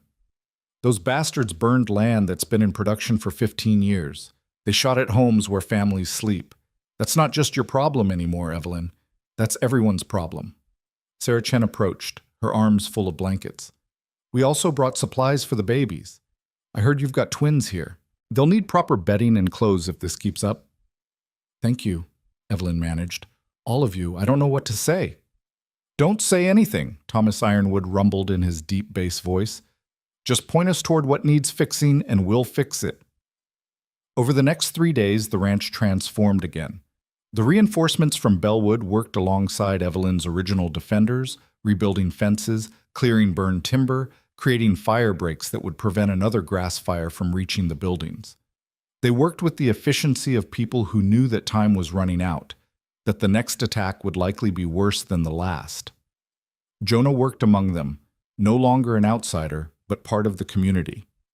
Evelyn watched him teaching Daniel Pritchard how to calm skittish cattle, saw him sharing lunch with Henry Walsh, heard him laugh at one of Thomas Ironwood's terrible jokes. He was becoming part of the fabric of this place, these people. And his boys, those tiny twins who'd started all this with their father's desperate knock on her door, were being passed from arm to arm, cooed over by Mrs. Patterson, examined by Dr. Brennan, played with by Sarah Chen. They were no longer strangers' children. They were the ranch's children, protected by everyone who stood on this burned land. On the third night, as the work crews finished for the day and prepared to return to Bellwood, Evelyn called everyone together. They gathered in the yard, 24 people who'd chosen to stand against power and violence and greed. "I know what you're all risking," Evelyn began. "Your lives, your property, your futures. The Boones won't forget this. Even if we win, even if the marshal comes and arrests them, they have money and influence. They could make your lives difficult for years to come." "Let them try," Henry Walsh said. "We're not afraid of rich men throwing tantrums." "But you should be afraid of rich men with guns," Evelyn continued, "because that's what's coming. Garrett Boone is wounded and humiliated. His father's reputation is being questioned. They're going to come at us with everything they have, and some of us might not survive it." Silence fell over the group. Evelyn let it stretch, making sure everyone understood the stakes. "So I'm giving you all one last chance to walk away. No judgment, no shame. This is my fight, and I'll finish it with or without help, but I won't ask anyone to die for my stubbornness." For a long moment, nobody moved. Then Thomas Ironwood stepped forward. "Miss Hart, my grandfather was a slave. Worked a plantation in Georgia until the war freed him. He told me once that the only thing separating free men from slaves is the willingness to fight for what's yours, to stand up when powerful people try to push you down." The big man's voice was steady. "I see a woman fighting to keep her land. I see a father fighting to protect his children. I see people standing up to murderers and bullies. That's a fight worth joining, no matter the cost." One by one, the others nodded their agreement. Not a single person left. Evelyn felt tears prick her eyes, but refused to let them fall. "Then we stand together. And when the Boones come, and they will come, we show them what it means to fight people who have everything to lose and nothing to fear." The group dispersed to their various positions and tasks. Jonah approached Evelyn as she stood alone in the yard, looking at the burned landscape that was somehow still hers. "You know they're coming tomorrow," he said quietly, "or the day after.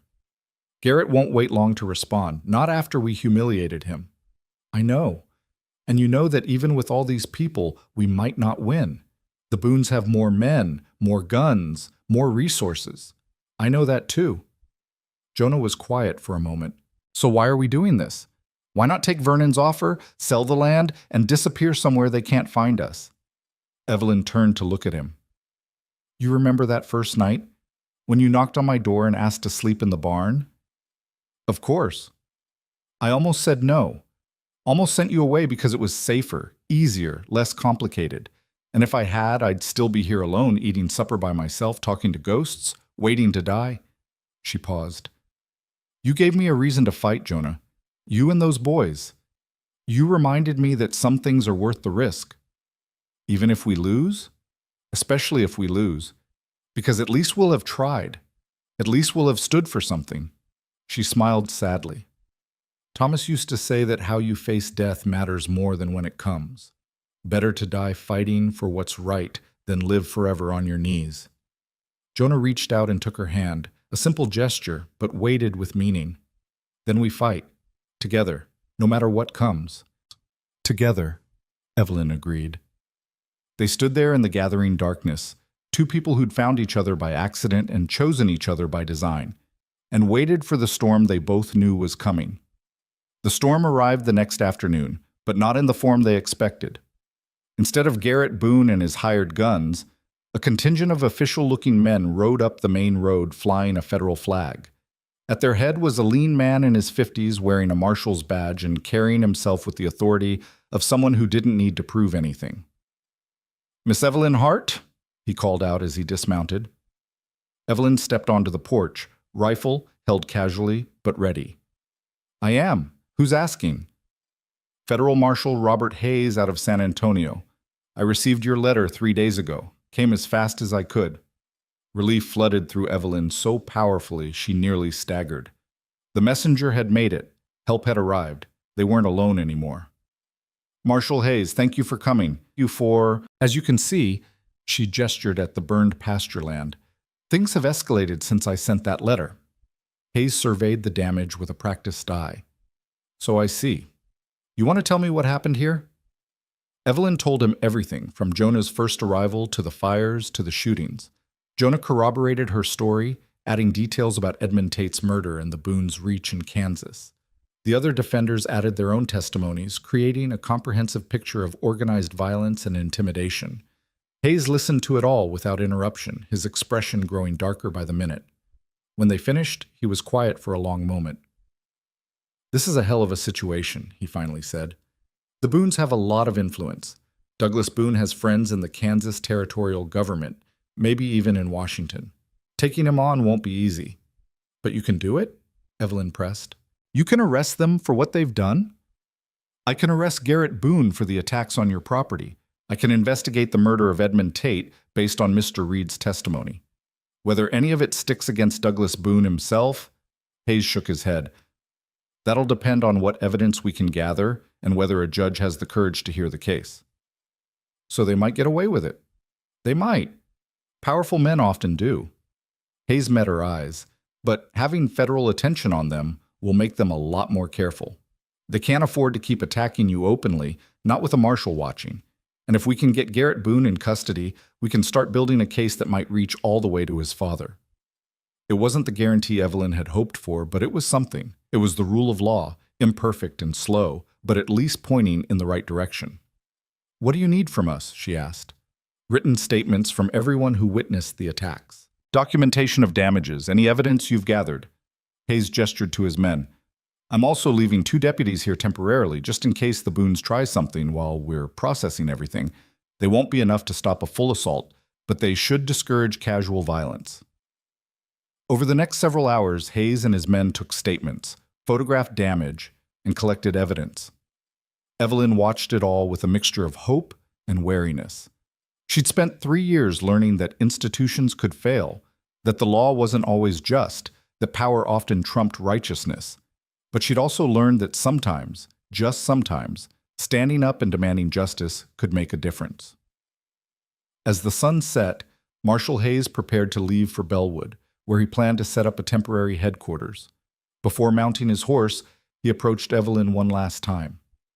"I want you to understand something, Miss Hart. What you did here, standing against the Boones, gathering witnesses, documenting everything, that takes real courage. Most people would have run or surrendered. I'm just protecting what's mine. You're doing more than that. You're proving that ordinary people can stand up to power when they have the law on their side." Hayes tipped his hat. "I can't promise this ends the way you want.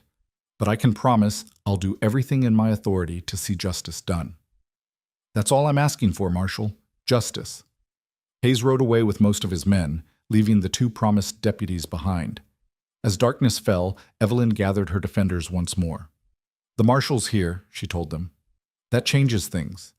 The Boones can't attack us openly anymore without risking federal charges. This fight isn't over, but the worst of it might be behind us. The relief in the group was palpable. Mrs. Patterson actually laughed. Does this mean we can all go home and sleep in our own beds again? I think so, though I'd appreciate it if you stayed on alert just in case. One by one, the defenders from Bellwood prepared to leave, promising to return if needed, but clearly glad to be going home. Jim Pritchard and his sons were the last to go, and Jim clasped Evelyn's hand firmly. You did good, Evelyn. Thomas would be proud. Thank you, Jim, for everything. That's what neighbors do. We stand together. He glanced at Jonah, who stood nearby with the twins. You take care of her, you hear? She's tougher than she looks, but everyone needs someone watching their back. Jonah nodded.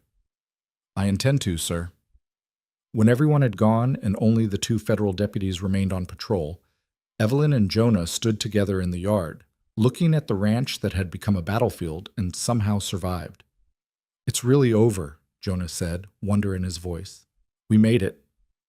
Maybe, Evelyn cautioned. The Boones still have influence. They might find ways to make trouble. But we're not alone anymore. We have the law on our side. We have witnesses. We have proof. Jonah turned to face her fully. For the first time since Edmund died, I don't feel like I'm running. I feel like I might actually have a chance. Evelyn smiled. We both do. A chance to rebuild, to recover, to actually live instead of just survive. What will you do with the ranch, I mean, once things settle down? Rebuild, replant, try to recover some of what was lost. She paused. And I could use help, if you're interested in staying on, that is. Permanent-like, not just until the job's done. Jonah's face transformed with emotion. You mean that? I mean it. You've more than earned a place here, Jonah Reed. You and those boys. If you want it. Want it? Jonah's voice was rough. Miss Hart, Evelyn, I can't think of anything I want more. A home, a future, a place where my sons can grow up safe. Then you've got it. All of it. Evelyn extended her hand. Partners? Jonah took it, his grip firm and warm. Partners. They shook on it there in the darkness. Two people who'd found each other through desperation and chosen each other through courage, and sealed a bond that would define the rest of their lives. Neither of them knew exactly what the future would bring. The legal battle with the Boones might drag on for years. The ranch would take time and money to rebuild. There would be challenges, setbacks, maybe even failures, but they would face it all together, on land they defended with blood and fire, surrounded by neighbors who'd stood beside them when it mattered most. And that, Evelyn thought as she looked at the stars emerging overhead, was worth every risk they'd taken. The 2 weeks that followed Marshal Hayes's arrival carried a strange quality, like the eerie calm that settles after a tornado has passed, but before anyone knows the full extent of the damage. The federal deputies remained on the property, their presence a deterrent against any overt violence. But everyone knew the Boones weren't finished. Men like that didn't simply accept defeat and walk away. The first indication of their new strategy came when a lawyer arrived from Kansas City, a slick-suited man named Richard Caldwell, who represented the Boone family interests. He came with documents, affidavits, and a story that painted Jonah Reed not as a witness to murder, but as a disgruntled son-in-law who'd tried to extort money from Edmund Tate, and when refused, had set the fatal fire himself before fleeing to Texas. Marshal Hayes listened to Caldwell's presentation with a stony expression, then dismissed him with a curt observation that convenient witnesses and purchase testimony wouldn't hold up under federal scrutiny.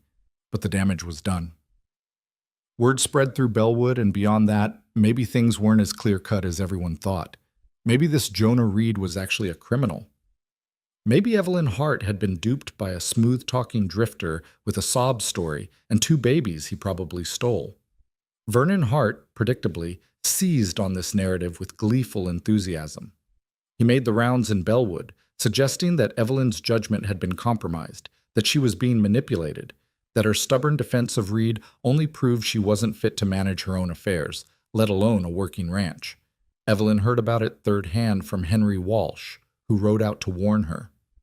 They stood in her kitchen while Jonah fed the twins in the next room, speaking in low voices. "Vernon's filing another petition with the court," Henry said quietly. "Claims you're mentally unfit to hold the property. Says your association with Reed and the violence it's brought proves you're incapable of making sound decisions." Evelyn felt cold fury settle in her stomach. "On what grounds?" "Moral turpitude, reckless endangerment, harboring a fugitive." Henry's expression was apologetic. "He's got signatures from people in town. Not many, but enough to make the petition look legitimate." "Who signed it?" "Folks who are scared, mostly. The Boones have deep pockets, and word is they're offering to buy up property in the area at premium prices. Some people see an opportunity. Others are worried that standing against the Boones will make them targets too." Evelyn closed her eyes, fighting against the wave of exhaustion that threatened to overwhelm her. 3 years of fighting, and it never seemed to end. Every victory just revealed a new battlefield, a new way for people to try to take what was hers. "What do I do, Henry?" "You fight it in court, same as before. You get character witnesses. You document everything you've done to maintain and improve the ranch. You show that you're making sound decisions based on evidence, not emotion." He paused. "And you might want to think about whether having Jonah here is helping or hurting your case. You think I should send him away. I think you should consider whether his presence gives Vernon ammunition you can't afford to hand him." Henry's voice was gentle. "I'm not saying it's right, Evelyn. I'm saying it's practical." After Henry left, Evelyn sat at the kitchen table for a long time, her head in her hands. She heard Jonah moving in the other room, heard one of the twins babbling happily, heard the normal sounds of a house that was finally becoming a home. And she thought about what it would mean to send them away. She was still sitting there when Jonah appeared in the doorway, one twin on his hip. "Everything all right?" he asked. Evelyn looked up at him, this man who'd knocked on her door asking for nothing more than a barn to sleep in, and felt something crystallize in her chest. A decision, a choice, a line in the sand. "Vernon's filing a petition to have me declared unfit to own the ranch," she said flatly. "He's using you as evidence that I'm making reckless decisions." Jonah's face went pale. "I'll leave. Tonight. I'll take the boys and—" "No," Evelyn interrupted. "You'll stay. We'll fight this together, same as we fought everything else." "But if I'm the reason—" "You're not the reason, Jonah. Vernon is the reason. His greed is the reason. The Boone's violence is the reason. You're just a convenient excuse." She stood up, her jaw set. "I'm done letting fear dictate my choices. I'm done letting other people tell me what I should do with my own land, my own life, my own future. If Vernon wants to challenge me in court, fine. Let him. But I won't give him an easy victory by backing down now." Jonah shifted the baby to his other hip, his expression torn. "You could lose everything." "I could. But I'd lose it fighting for something I believe in. For someone I believe in." Evelyn met his eyes directly. "Do you understand what I'm saying, Jonah?" Something shifted in his expression, vulnerability mixing with hope. "I think so. But maybe you should say it plain so there's no misunderstanding." Evelyn took a breath, steadying herself. "These past weeks, having you here, having the boys here, it's changed something for me. This ranch stopped being just a memorial to Thomas and became something alive again, became a home again, and I'm not willing to give that up no matter what Vernon or the Boones or anyone else threatens." "Evelyn, I'm not finished," she continued. "I know this is complicated. I know we've got legal battles ahead and rebuilding to do, and 100 practical reasons why this is probably a terrible idea, but I'm asking you to stay anyway. Not just as my employee, as my partner, in the ranch, in the fight, in whatever comes next." Jonah was quiet for a long moment, the baby in his arms watching his face with wide, curious eyes. Then he smiled, slow and genuine and full of warmth. "Sarah used to say that the best things in life are worth fighting for, even when the fight seems impossible, especially then." His voice was soft. "I'd be honored to stay, Evelyn, as your partner in all of it." They stood there in the kitchen, the morning light streaming through the windows, and sealed an agreement that was about much more than ranch management or legal defense. It was about choosing each other, deliberately and consciously, in the face of a world that seemed determined to keep them apart. The court hearing was set for 3 weeks later in Bellwood's small courthouse. In the meantime, Evelyn and Jonah worked to prepare their defense. Marshal Hayes, still investigating the Boones' activities, agreed to testify about the attacks on Evelyn's property. Dr. Brennan offered to speak to Evelyn's sound judgment and mental fitness. Jim Pritchard and several other neighbors signed affidavits supporting her, but Vernon had been busy too. He'd gathered his own witnesses, people willing to testify that Evelyn's behavior had become erratic, that she'd endangered the community by harboring a fugitive, that her judgment had been compromised by sentiment or worse. The tension in Bellwood built steadily as the hearing date approached. The town had split into factions, those who supported Evelyn and saw her as someone standing up to bullies, and those who supported Vernon and saw him as trying to save a woman from her own poor choices. 2 days before the hearing, Jonah received word that Marshal Hayes wanted to see him in Bellwood. Evelyn insisted on coming with him. They left the twins with Mrs. Patterson, who'd agreed to watch them for the day, and rode into town together. Hayes met them in his temporary office above the general store. His expression was grim. "I've got news," he said without preamble. "Some of it good, some not." "Let's hear it," Evelyn said. "The good news is we've arrested Garrett Boone. Picked him up in Kansas 3 days ago. He's facing federal charges for the attacks on your property, plus murder charges for Edmund Tate." Jonah's breath caught. "He confessed?" "Not exactly, but we found evidence, witnesses who saw him in the area the night of the fire, a handkerchief with his initials that was found near the burned workshop, financial records showing he'd been paying off local officials." Hayes leaned back in his chair. "It's not airtight, but it's enough to bring him to trial. A real trial, with a federal judge, not someone in the Boones' pocket." "And the bad news?" Evelyn asked, though she already suspected. "Douglas Boone has announced he's coming to Texas personally. Says he wants to address the malicious lies being spread about his family." Hayes' expression darkened. "He's bringing lawyers, money, and political pressure. He's going to fight this with everything he has." "Let him come," Evelyn said coldly. "We're not backing down." "There's more," Hayes continued. "Douglas Boone has filed a civil suit against you for defamation and for harboring his son's attacker.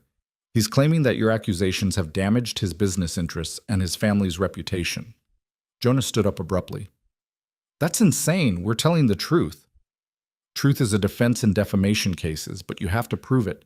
And proving it means going through a trial that could take months, cost thousands of dollars, and destroy your reputation even if you win." Hayes looked at them both seriously.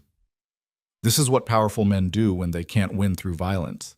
They bury you in legal proceedings until you can't afford to keep fighting." Evelyn felt the weight of it settle on her shoulders. She'd fought so hard, come so far, and now faced the prospect of being destroyed not by bullets or fire, but by paperwork and lawyers.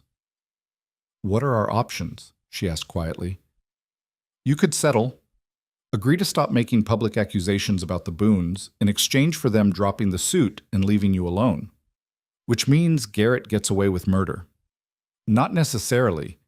The federal case proceeds regardless of what you do, but without your public support, without your testimony about the attacks on your property, it becomes harder to prove the broader pattern of intimidation and violence."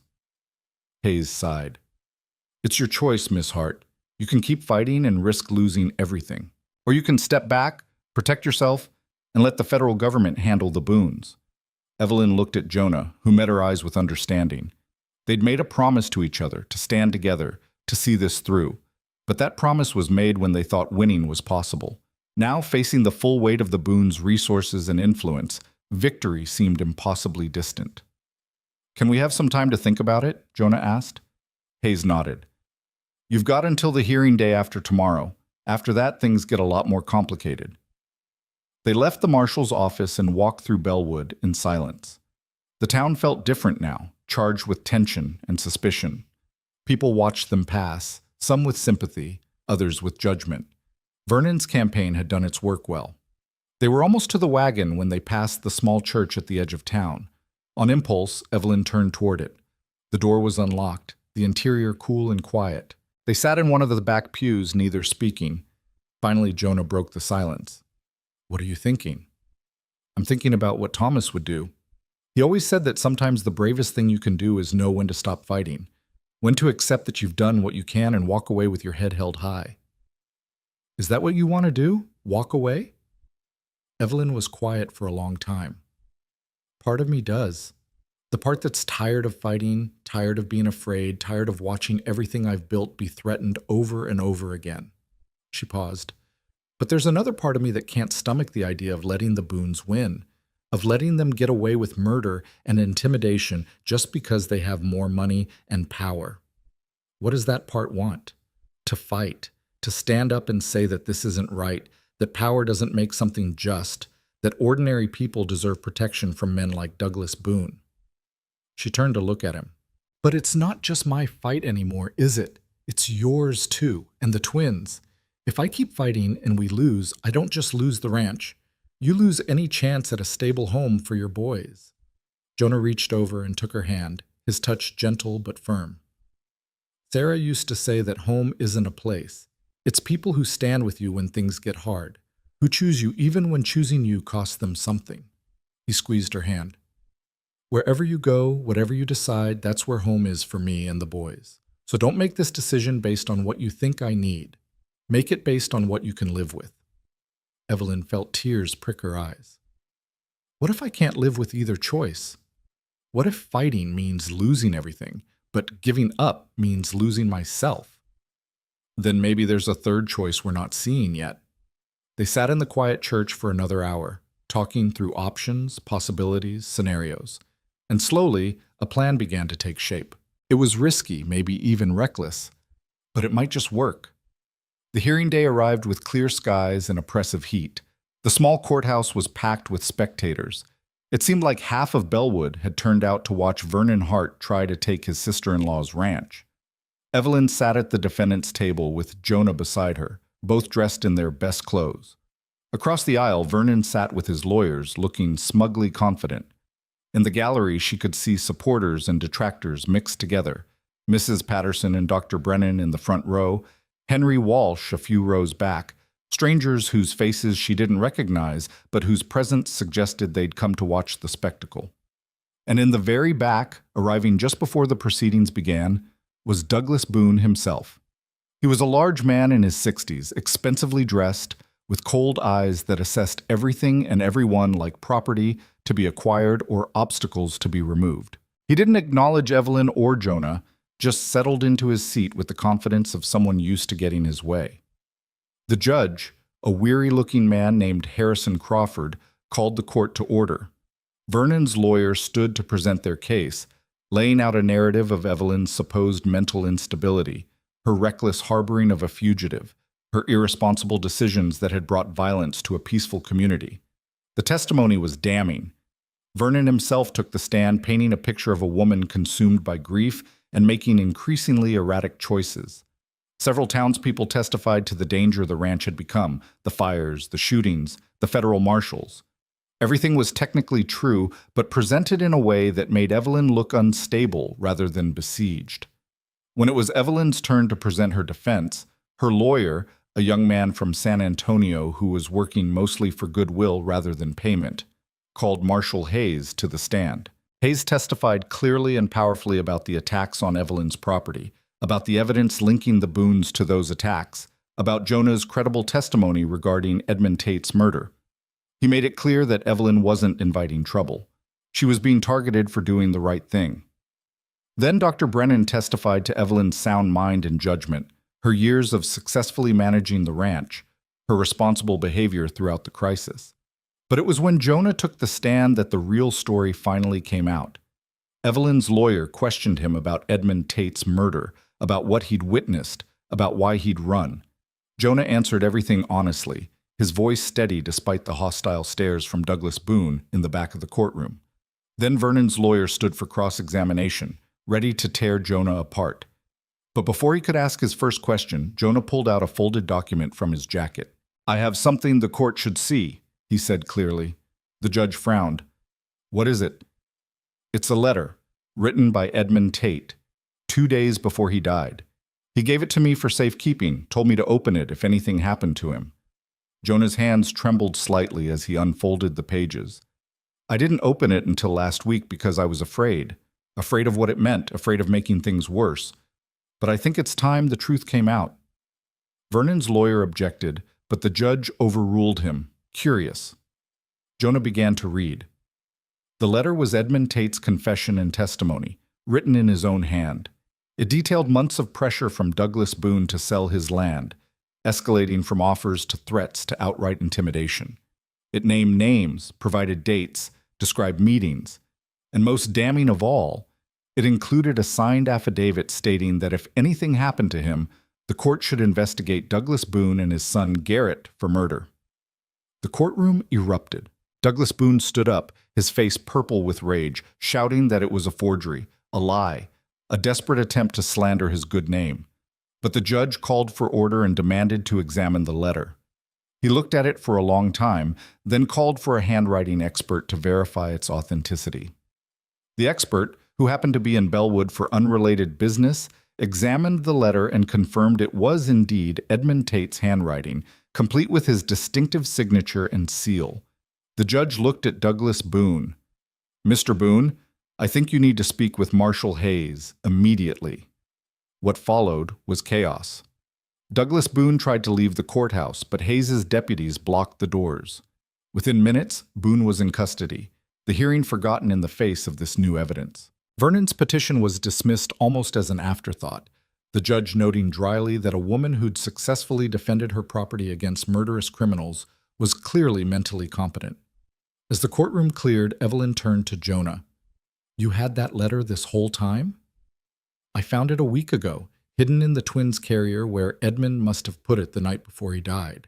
I didn't tell you because I wasn't sure if I should use it, if it would just make things worse." Jonah looked exhausted but relieved. "But when I heard Vernon's lawyer tearing you apart for helping me, I realized I couldn't let that stand, not when I had the power to end this." Evelyn pulled him into a fierce hug, not caring who saw. "You did the right thing." Outside the courthouse, they found a crowd waiting. Marshal Hayes stood on the steps, making an announcement. Douglas Boone was being charged with conspiracy to commit murder, intimidation of witnesses, and a host of other federal crimes. Garrett Boone's trial would proceed with his father beside him in the dock. The reign of terror was over. The crowd's reaction was mixed. Some cheered, others looked worried about what this meant for the region's stability. But Evelyn only cared about the people who mattered.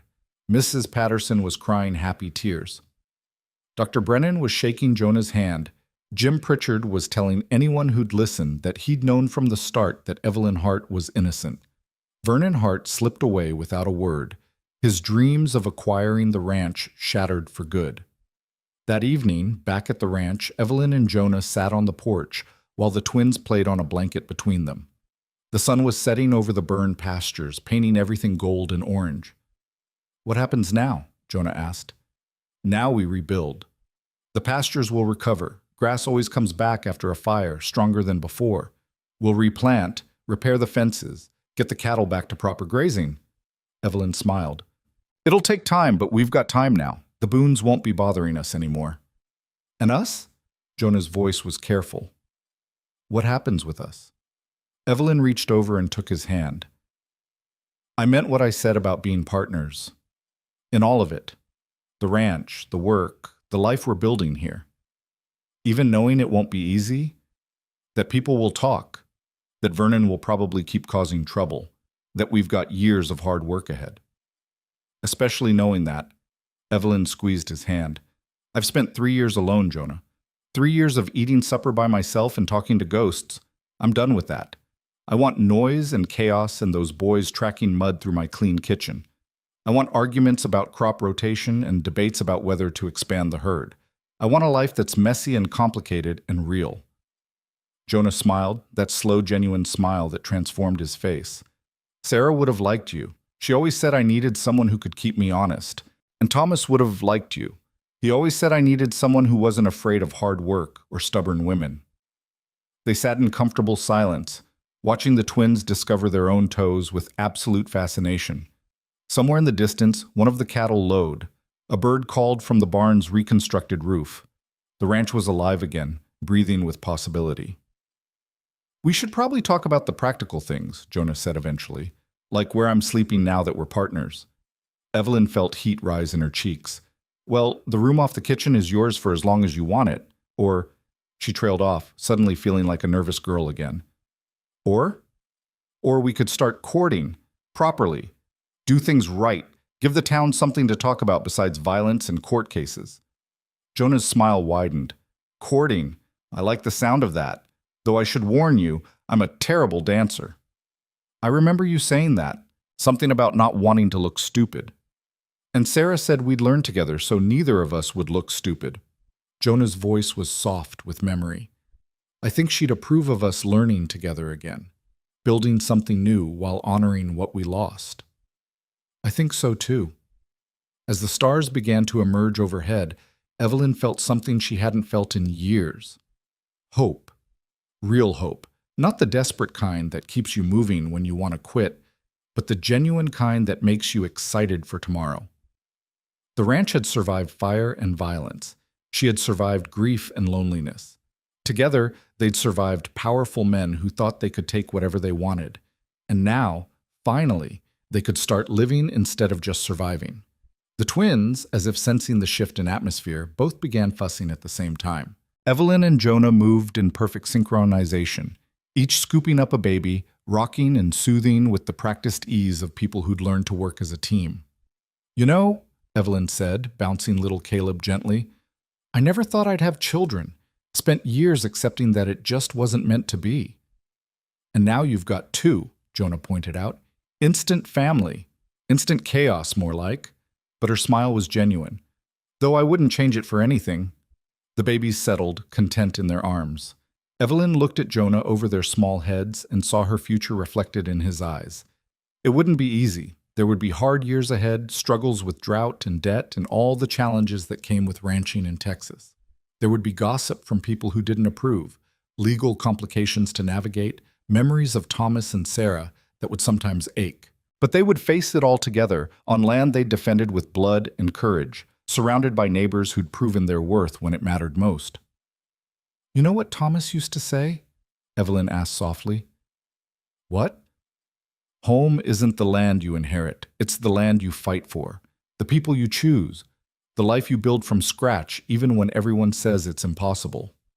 She looked around at the ranch, damaged but standing, broken but healing. "I think we've built something worth keeping." "I think so too." Years later, when people asked Evelyn Hart about that summer, about the fires and the violence and the stand against the Boones, she would tell them the story simply. A man knocked on her door asking for shelter. She said yes. And that single choice changed everything. But what she rarely mentioned, what she kept close to her heart like a secret treasure, was the moment she opened that door and saw Jonah Reed holding his infant sons. The moment she made a choice, not out of kindness, but out of recognition. Seeing in his exhausted face her own fight for survival, her own refusal to surrender, her own stubborn determination to protect what was hers. That moment hadn't just changed her life. It had saved it. And now, sitting on her porch with a man she'd chosen and children she'd claimed and land she'd defended, Evelyn finally understood what Thomas had been trying to tell her all those years ago. Home wasn't something you inherited from the past. It was something you chose to build every single day, with courage and stubbornness and love. And this ranch, this family, this life they were creating together, this was home. The twins fell asleep in their arms as the stars wheeled overhead. Tomorrow would bring new challenges, new work, new battles to fight. But tonight, they had peace. They had each other. And that was more than enough. In the distance, a coyote called out to the Texas night. The sound that had once seemed lonely now felt like a benediction, a wild blessing on all who had the courage to stand their ground and fight for what they loved. Evelyn Hart had started with nothing but 60 acres and determination. Now she had a partner, 2 sons, a community that had proven its loyalty, and a future that stretched out before her like the endless Texas sky. She had held the line. She had stood her ground. And in doing so, she had discovered what it truly meant to be home.